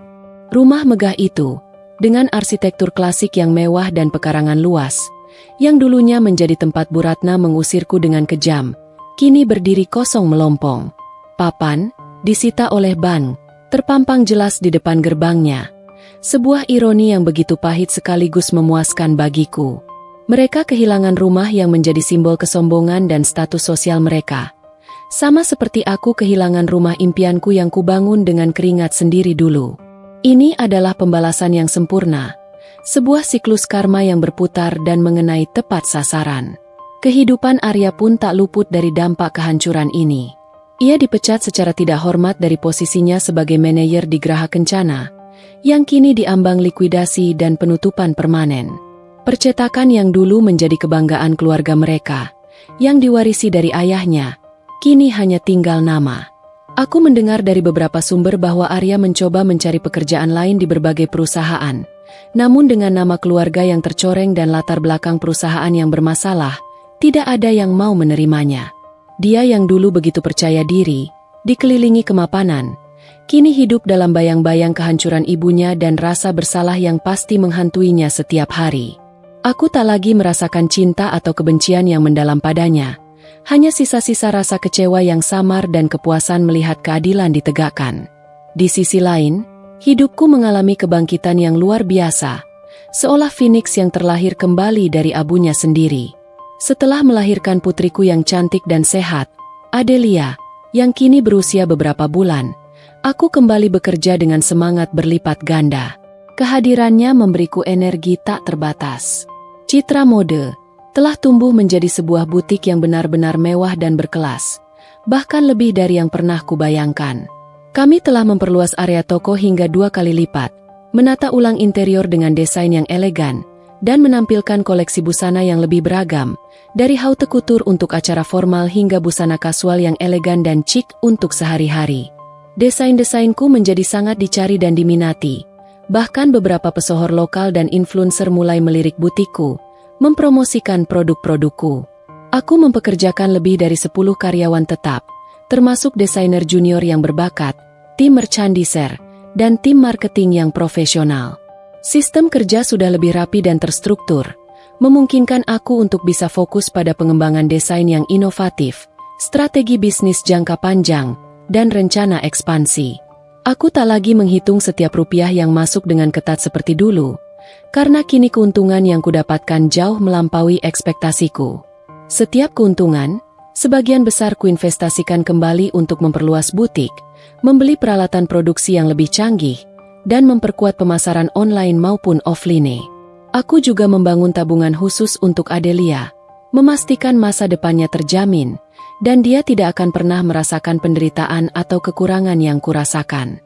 Aku telah membangun kembali hidupku dari nol, dari kehampaan yang mereka ciptakan. Aku telah bangkit, lebih kuat, lebih sukses, dan lebih mandiri dari sebelumnya. Aku tidak lagi peduli dengan Arya atau perasaannya, atau bahkan dengan keberadaan Bu Ratna. Fokusku adalah pada Adelia, putriku, dan Citra Mode, yang kini menjadi bukti nyata kekuatanku. Kehancuran mereka adalah bukti bahwa karma itu nyata, bahwa keadilan akan menemukan jalannya, meskipun harus melalui tangan seorang wanita yang pernah mereka remehkan, injak-injak, dan usir tanpa belas kasihan. Aku telah membalas mereka, bukan dengan kekerasan, tapi dengan kesuksesan yang gilang gemilang dan kehancuran total bagi mereka. Waktu terus berjalan, mengalirkan butikku, Citra Mode, menuju puncak kejayaannya. 6 tahun telah berlalu sejak hari kelam itu. Aku telah berhasil membuka 2 cabang baru di kota-kota besar lain di Indonesia, dan namaku sebagai desainer ternama semakin dikenal luas di kalangan pecinta mode. Hidupku kini terasa penuh dan bermakna. Ada Adelia, putriku yang tumbuh sehat, cerdas, dan ceria, menjadi sumber kebahagiaan tak terkira. Ada butikku yang terus berkembang pesat, menjadikanku wanita mandiri yang sukses. Dan yang tak kalah penting, ada kepuasan batin yang mendalam dari perjuanganku yang berhasil, dari keadilan yang akhirnya kudapatkan. Aku jarang lagi memikirkan Arya atau Bu Ratna. Mereka hanyalah bayangan dari masa lalu yang pahit, yang telah memberiku pelajaran paling berharga dalam hidup. Suatu sore yang cerah, butik utamaku di pusat kota ramai dikunjungi pelanggan. Suasana riuh rendah dengan tawa, obrolan santai, dan alunan musik lembut yang menenangkan. Aku sedang sibuk mengawasi penataan koleksi busana terbaru di area display utama saat seorang pegawai muda, namanya Sari, menghampiriku dengan wajah sedikit bingung dan ragu-ragu. "Maaf, Bu Citra." Ada seorang wanita tua di depan butik. Dia terlihat seperti pengemis, tapi terus mencoba masuk dan bersikeras ingin bertemu Bu Citra. "Kami sudah mencoba menahannya," lapor Sari. Suaranya sedikit gemetar. Jantungku berdebar pelan. Sebuah sensasi aneh menjalari dadaku. Aku menghela napas, berpikir mungkin hanya pengemis biasa yang tersesat atau seorang pedagang asongan yang salah tempat. "Tolong berikan dia sedikit uang kembalian dan minta dia untuk pergi baik-baik, Sari. Kita tidak ingin butik kita terlihat kumuh atau mengganggu kenyamanan pelanggan lain," kataku, tanpa melihat ke arah pintu. Mataku masih fokus pada detail penataan busana. Namun, hanya beberapa menit kemudian, Sari kembali lagi dengan wajah yang kini lebih cemas dan panik. "Dia tidak mau pergi, Bu." Dia terus berteriak memanggil nama Arya. Dan dia terlihat sangat kurus, pakaiannya compang-camping, dan badannya bau. Mendengar nama Arya dan deskripsi fisik wanita itu yang begitu menyedihkan, sebuah firasat dingin dan menusuk tiba-tiba menjalari tulang punggungku. Aku merasa ada yang tidak beres. Ini bukan pengemis biasa. Dengan langkah ragu namun mantap, aku berjalan menuju pintu depan butik. Rasa ingin tahu yang kuat mengalahkan ketidaknyamanan. Dan di sana dia berdiri. Sesosok wanita tua, lusuh, dengan rambut putih acak-acakan yang berantakan. Wajahnya kotor dan cekung dengan garis-garis keriput yang dalam, serta mata yang redup dan kosong. Pakaiannya compang-camping, kotor, dan bau asam samar tercium kuat dari tubuhnya. Tangannya yang kurus dan penuh kerutan menengadah ke arah orang-orang yang melintas, mencoba meminta-minta belas kasihan, berharap ada koin atau sisa makanan yang diberikan. Dia tampak seperti bayangan dari manusia, jauh sekali dari kesan angkuh, rapi, dan glamor yang dulu selalu melekat padanya. "Bu Ratna." Napasku tercekat di tenggorokan. Aku tak percaya dengan apa yang kusaksikan di hadapanku sendiri. Wanita yang dulu dengan kejam dan angkuh mengusirku dari rumahku sendiri, yang tanpa ampun mengganti nama sertifikat tanahku, kini berdiri di depan butik mewah milikku, menjadi gelandangan yang mengemis di jalanan. Dunia di sekelilingku seolah berputar dalam sekejap. Semua suara lenyap, hanya menyisakan gambaran dirinya yang menyedihkan. Semua kenangan pahit itu kembali menyeruak dengan tiba-tiba, namun kali ini bukan dengan rasa sakit yang mendalam, melainkan dengan campuran rasa tak percaya yang kuat dan kepuasan yang dingin. Aku mendekatinya dengan langkah pelan, namun setiap langkahku terasa begitu mantap. Beberapa pelanggan yang keluar masuk butik melihat ke arahnya dengan tatapan jijik, atau ada pula yang sekadar melirik dengan tatapan kasihan. Bu Ratna mendongak, matanya yang cekung dan redup menatapku dengan tatapan kosong pada awalnya, seolah aku hanyalah salah satu bayangan yang melintas di depannya. Dia tidak mengenaliku, bahkan ketika aku berdiri tepat di depannya. Wajahnya begitu kotor, lelah, dan penuh keputusasaan. "Permisi, Bu, ada yang bisa saya bantu?" Suaraku datar, tanpa emosi, Namun aku merasakan getaran kecil di dalamnya. Dia mengangkat wajahnya lebih tinggi, dan saat itulah matanya memicing, mencoba fokus pada wajahku. Wajahnya perlahan memucat, darah seolah mengering dari rautnya, saat matanya akhirnya menyadari siapa aku, siapa wanita elegan di depannya yang kini berdiri tegak, memancarkan aura kesuksesan, dan dikelilingi kemewahan. Tubuhnya sedikit bergetar tak terkontrol. Dia mundur selangkah, seolah melihat hantu yang muncul dari masa lalunya. "Citra?" bisiknya.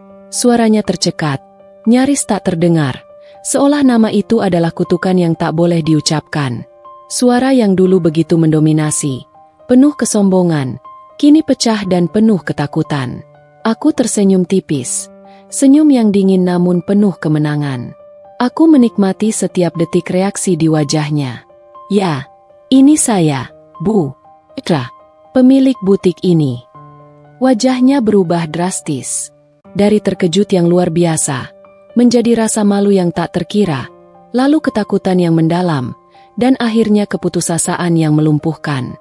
Dia menatap sekeliling butikku yang megah, menatap deretan koleksi busana mewah di balik kaca etalase yang berkilauan, menatap para pelanggan yang berkelas, dan kembali menatapku yang kini berdiri tegak sebagai wanita yang telah berhasil menghancurkan kehidupannya dan bangkit dari abu kehancuran yang ia ciptakan sendiri.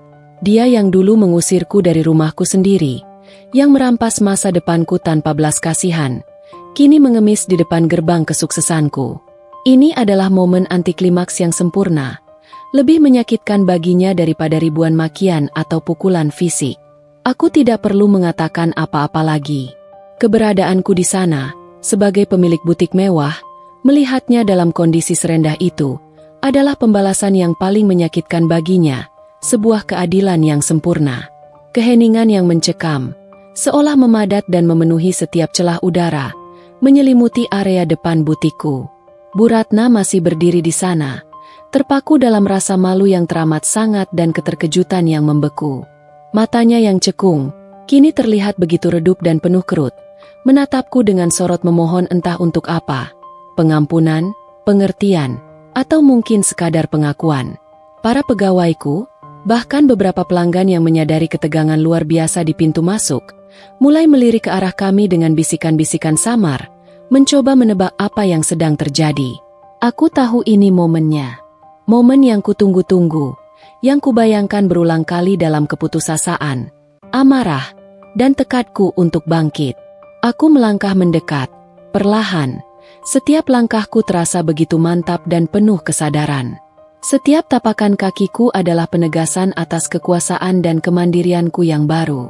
Bu Ratna tidak bergerak sedikit pun, seperti patung yang terbuat dari rasa bersalah dan kehinaan. Aku berhenti tepat di depannya, cukup dekat baginya untuk melihat setiap detail wajahku yang kini terawat sempurna, setiap garis senyum tipisku yang penuh kemenangan. Aku bisa melihat pantulan dirinya yang hancur di mataku yang tenang. "Dulu," bisikku pelan. Suaraku nyaris tak terdengar oleh orang lain yang lalu lalang. Hanya untuk telinganya, sebuah bisikan yang lebih tajam dari teriakan. "Anda bilang saya tidak pantas berada di rumah yang saya bangun sendiri. Anda bilang saya rendahan, tidak sekelas dengan putra Anda. Anda mengusir saya, tanpa belas kasihan, tanpa melihat kondisi saya yang sedang hamil, tak punya apa-apa." Setiap kataku ucapkan dengan nada datar, namun penuh penekanan, seolah mengukir kembali kenangan pahit itu di benaknya. Wajah Bu Ratna semakin memucat pasi, seperti kertas yang kehilangan warna. Matanya mulai berkaca-kaca, namun anehnya tidak ada air mata yang jatuh membasahi pipinya yang kotor. Mungkin karena sudah terlalu banyak yang ia tangisi dalam kehancurannya selama ini, atau mungkin karena rasa malu yang terlalu besar, melebihi kapasitas emosinya. "Anda merampas sertifikat rumah itu. Diam-diam mengganti nama saya. Anda membuat saya hidup di jalanan, merasakan dinginnya malam yang menusuk tulang, dan lapar yang menyiksa berhari-hari." Lanjutku, setiap kata seperti anak panah yang melesat tepat ke ulu hatinya, menembus lapisan pertahanan terakhirnya. "Apakah Anda pernah membayangkan bagaimana rasanya, Bu? Bagaimana rasanya tidur meringkuk di hal tebus yang dingin, tanpa tahu apakah besok masih bisa makan, sambil membawa nyawa lain di dalam perut?" Tubuh Bu Ratna bergetar hebat, tak terkontrol. Dia mencoba mengangkat tangannya, seolah ingin memohon ampun, menggapai. Namun tangannya jatuh kembali lemas, tak berdaya. Tenggorokannya tercekat. Dia tidak bisa bicara sepatah kata pun. Mungkin dia tahu tidak ada kata-kata yang bisa membenarkan perbuatannya. Atau mungkin suaranya sudah lama hilang bersama harga dirinya. "Saya ingat semua yang Anda lakukan," kataku. Kini suaraku lebih tegas, namun masih dalam bisikan yang mengancam, sebuah bisikan yang membawa beban masa lalu. Setiap cacian, setiap hinaan, setiap tatapan meremehkan yang Anda lemparkan kepada saya. Saya ingat bagaimana Anda dan Arya, putra kesayangan Anda itu, membiarkan saya pergi tanpa menoleh sedikit pun, tanpa menunjukkan sepercik pun belas kasihan. Aku menunjuk ke arah butikku yang megah dengan gerakan dagu, gestur sederhana namun penuh makna. "Lihat, Bu, ini butik saya. Citra Mode. Saya membangunnya dari nol, dari puing-puing kehancuran yang Anda ciptakan. Saya membangunnya dengan keringat, air mata, dan tekad baja yang justru Anda nyalakan dalam diri saya. Saya berhasil, Bu. Lebih dari yang pernah Anda bayangkan untuk seorang rendahan seperti saya." Aku berhenti sejenak, membiarkan setiap kata meresap dalam benaknya, membiarkan kenyataan pahit itu menghantamnya telak. Aku melihat sorot penyesalan yang mendalam, ketakutan yang melumpuhkan, dan kehancuran total yang terpancar jelas di matanya. Aku tahu, ini lebih dari sekadar kata-kata. Ini adalah cermin dari kehidupannya yang kini hancur, sebuah refleksi dari nasib yang ia tanam sendiri, sebuah karma yang telah kembali padanya. Aku tidak perlu berteriak, tidak perlu meludahi, tidak perlu melakukan kekerasan fisik. Keberadaanku yang sukses, yang berdiri tegak dan berwibawa di hadapannya yang kini hancur lebur, adalah balasan terbaik. "Dan Anda," bisikku untuk terakhir kalinya. Mataku menatap tajam ke matanya yang cekung, menembus sampai ke dasar jiwanya. "Anda sekarang mengemis di depan butik saya. Apakah ini yang Anda sebut kelas, Bu? Apakah ini yang Anda sebut martabat? Anda tidak punya apa-apa lagi. Anda tidak punya siapa-siapa lagi." Bu Ratna tak sanggup lagi menahan beban itu. Kepalanya tertunduk lesu, bahunya terguncang hebat. Dia tidak menangis keras, hanya isakan tertahan yang nyaris tak terdengar. Sebuah suara pilu yang keluar dari dasar keputusasaannya. Aku membalikan badan, meninggalkan dia yang terpaku di sana, hancur lebur di hadapan kesuksesanku. Momen ini bukan tentang kemarahan yang meledak-ledak, tapi tentang keheningan yang mematikan, tentang keadilan yang disajikan dengan kejam, namun tepat sasaran. Dia telah merasakan apa yang kurasakan, bahkan lebih buruk, karena dia kehilangan semua yang paling ia banggakan: status, kekuasaan, dan kekayaan. Aku kembali melangkah ke dalam butikku yang mewah dan ramai, meninggalkan Bu Ratna yang hancur lebur di depan pintu. Para pegawaiku, yang sempat terdiam dan menatap penasaran ke arah insiden di luar, segera kembali pada pekerjaan masing-masing. Aku tidak menjelaskan apa-apa kepada mereka. Biarlah mereka berteori sendiri, merangkai cerita mereka sendiri tentang wanita tua lusuh itu. Bagiku, apa yang terjadi di luar adalah urusan pribadi antara masa lalu yang pahit dan masa kini yang penuh kemenangan. Setelah sore itu, aku tidak pernah lagi melihat Bu Ratna. Aku tidak tahu kemana dia pergi, bagaimana dia melanjutkan hidupnya, atau apakah dia memiliki tempat berteduh. Dan sejujurnya, aku tidak peduli. Tugas Risa, pengacara cerdikku, telah selesai dengan sempurna.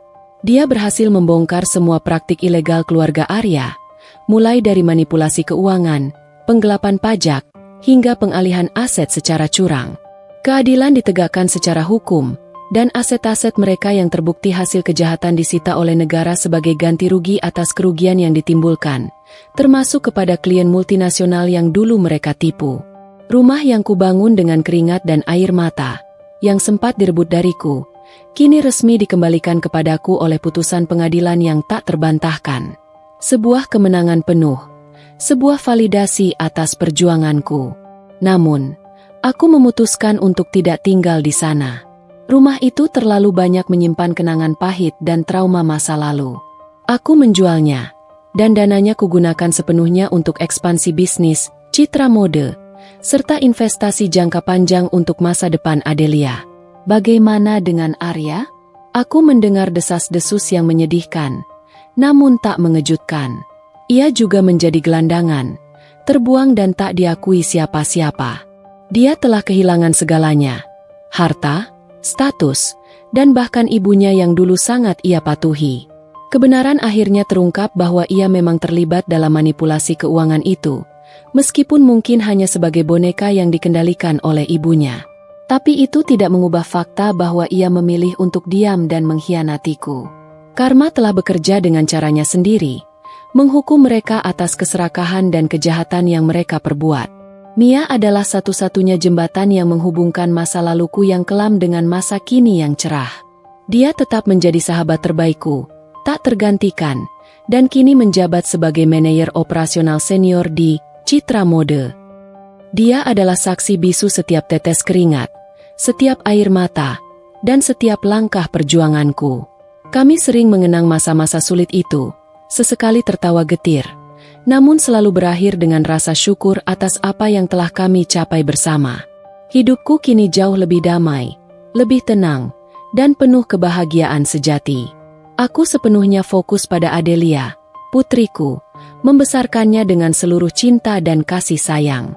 Aku memastikan dia mendapatkan pendidikan terbaik, lingkungan yang positif, dan semua kesempatan yang dulu tak pernah kumiliki. Aku tak ingin dia merasakan pahitnya hidup, kehinaan, atau kekurangan seperti yang kurasakan dulu. Aku mengajarkan kepadanya nilai-nilai kerja keras, integritas, keberanian untuk membela diri, dan arti sebenarnya dari kemandirian.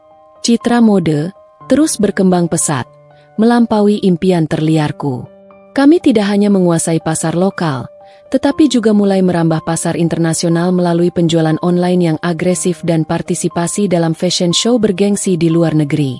Namaku sebagai desainer papan atas semakin diakui. Aku sering diundang sebagai pembicara di berbagai seminar, berbagi kisah inspiratif tentang bagaimana aku bangkit dari keterpurukan, dari seorang wanita yang diinjak-injak menjadi pengusaha sukses.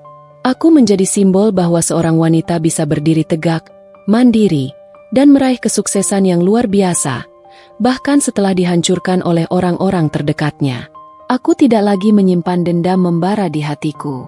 Luka-luka dari masa lalu memang masih ada, tapi sudah berwujud bekas luka yang samar, bukan lagi borok yang bernanah.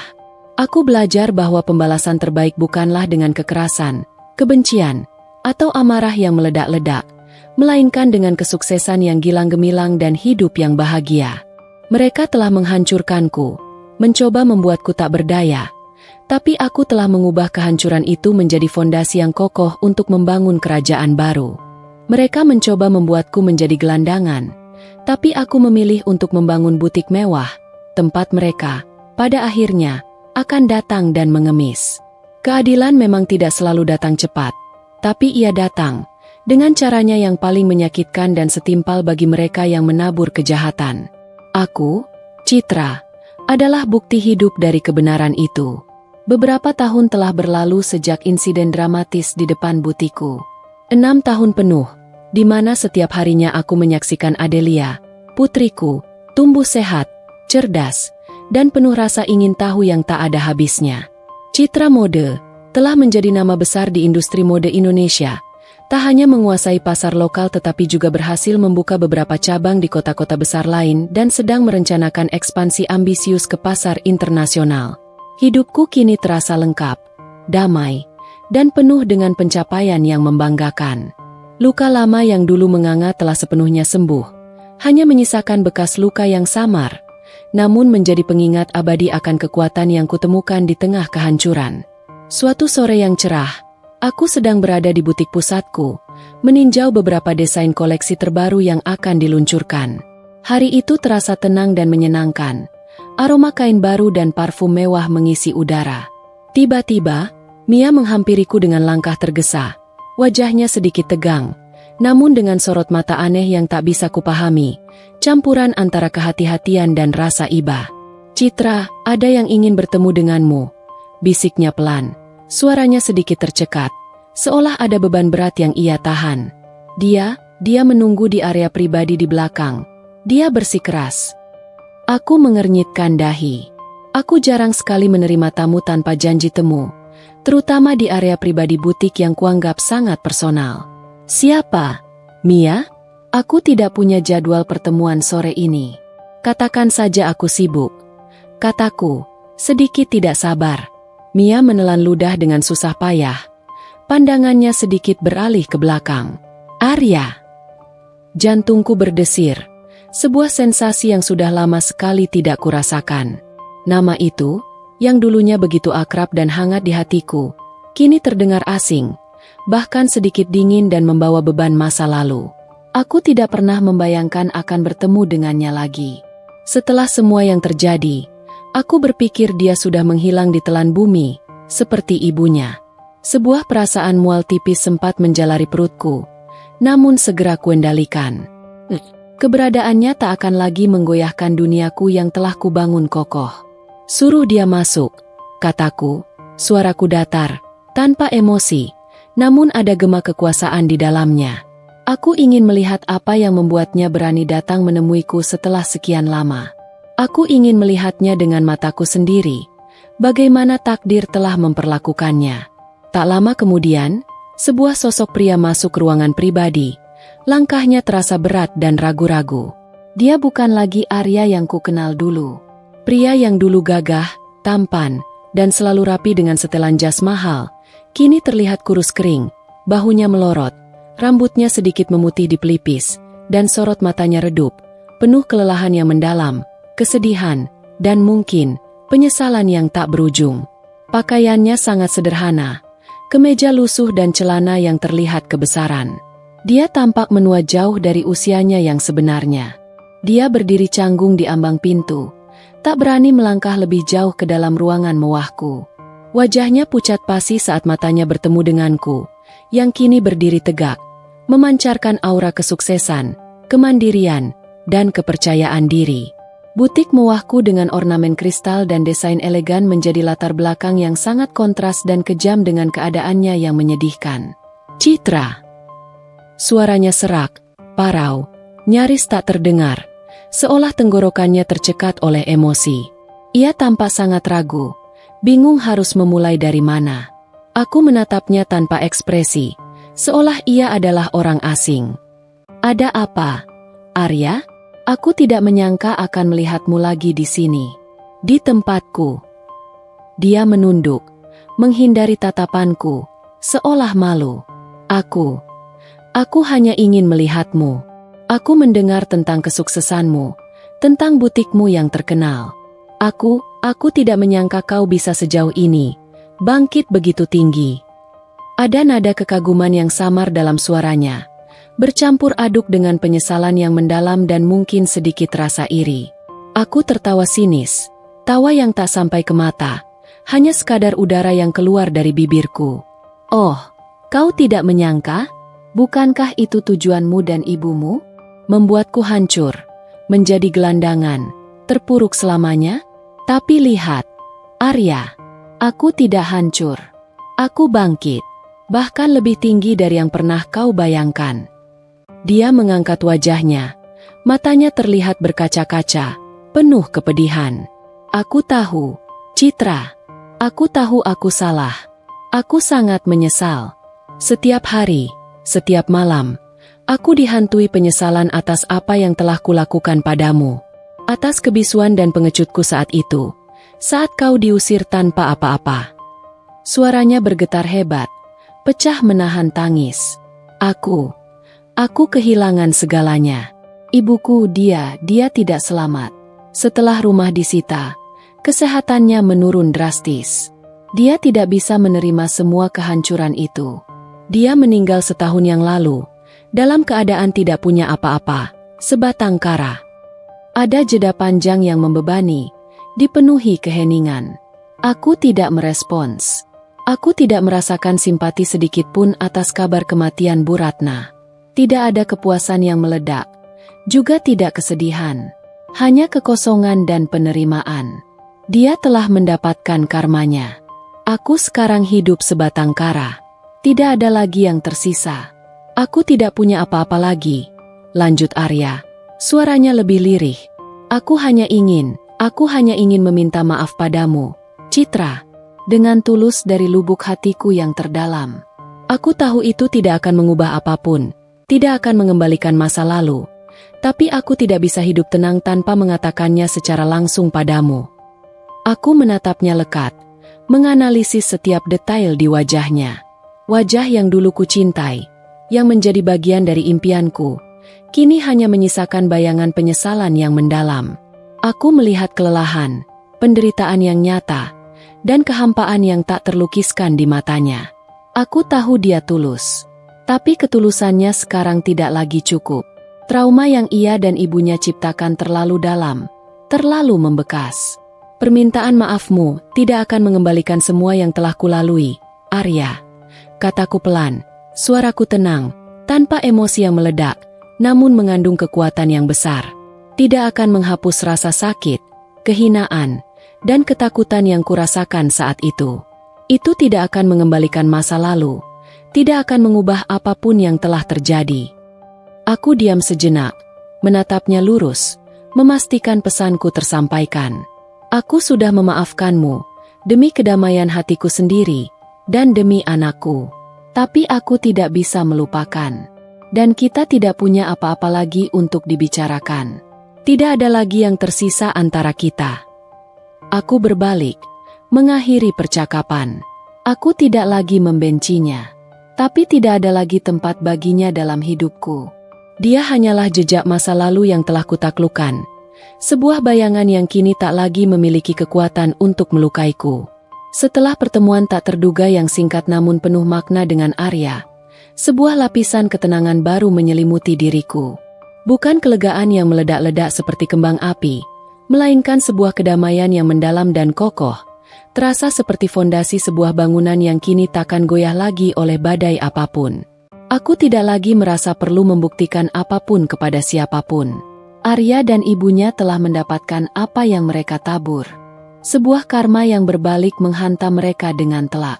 Dan aku, Citra, telah berhasil menemukan jalanku sendiri, membangun hidup baru dari puing-puing kehancuran yang mereka tinggalkan.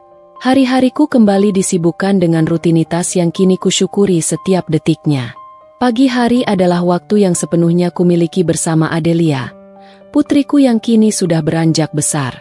Dia adalah seorang gadis kecil yang cerdas, selalu penasaran dengan dunia di sekelilingnya, dan senyumnya adalah penawar terbaik dari setiap lelahku. Kami sering sarapan bersama di balkon apartemenku yang luas, menikmati hangatnya mentari pagi dan obrolan ringan tentang impiannya, tentang pelajaran di sekolahnya, atau sekadar cerita lucu yang ia alami. Aku sering mengajaknya ke butik, mengenalkannya pada dunia fashion yang kini menjadi duniaku. Namun aku juga selalu menekankan pentingnya pendidikan, nilai-nilai kejujuran, integritas, dan kerja keras.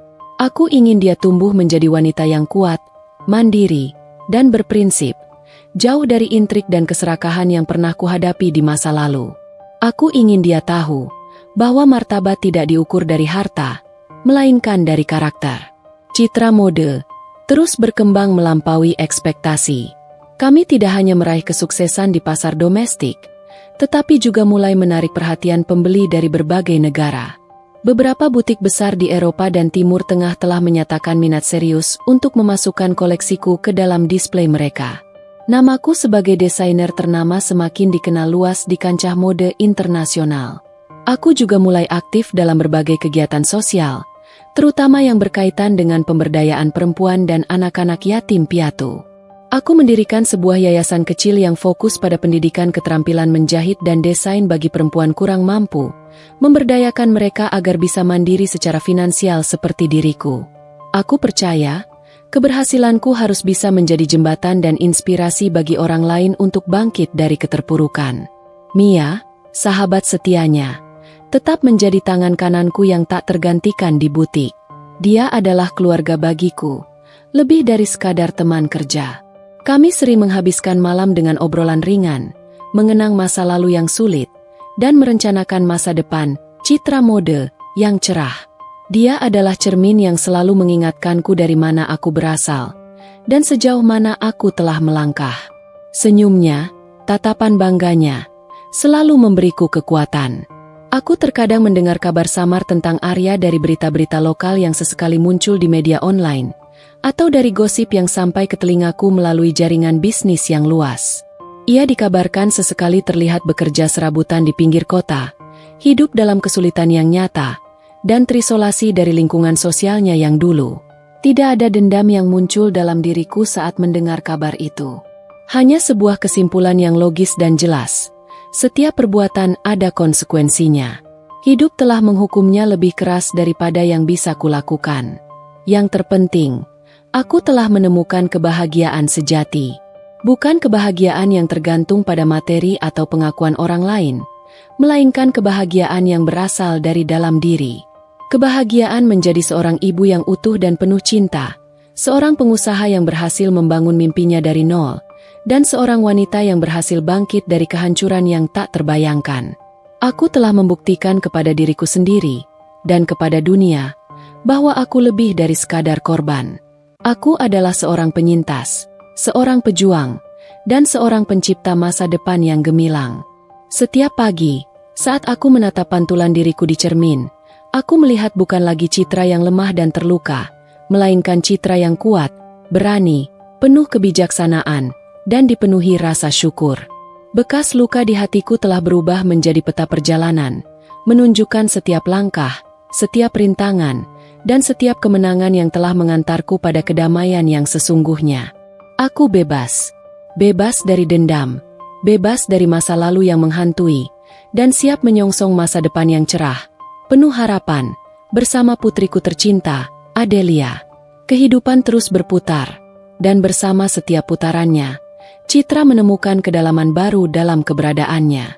Butiknya, Citra Mode, kini bukan lagi sekadar bisnis busana wanita yang sukses, melainkan sebuah warisan hidup. Bukan hanya warisan finansial yang akan ia tinggalkan untuk Adelia, putri semata wayangnya, tetapi juga warisan semangat yang tak tergoyahkan, ketahanan jiwa yang membaja, dan bukti nyata bahwa kehancuran paling parah sekalipun bisa menjadi lahan subur bagi kebangkitan yang gilang gemilang. Adelia kini telah tumbuh menjadi seorang remaja yang cerdas, menawan, dan penuh potensi, mewarisi ketajaman berpikir ibunya serta keanggunan yang alami. Dia mulai menunjukkan minat yang besar pada dunia fashion, menghabiskan banyak waktu di butik setelah sekolah, dengan antusias belajar dari para desainer dan penjahit senior. Citra melihat pantulan dirinya sendiri di Adelia, namun dengan fondasi yang jauh lebih kuat, bekal ilmu yang lebih baik, dan masa depan yang terbentang jauh lebih cerah. Adelia adalah alasan Citra terus melangkah maju, selalu berusaha menjadi versi terbaik dari dirinya, bukan lagi demi membalas dendam, melainkan demi menciptakan kehidupan terbaik bagi putri yang dicintainya.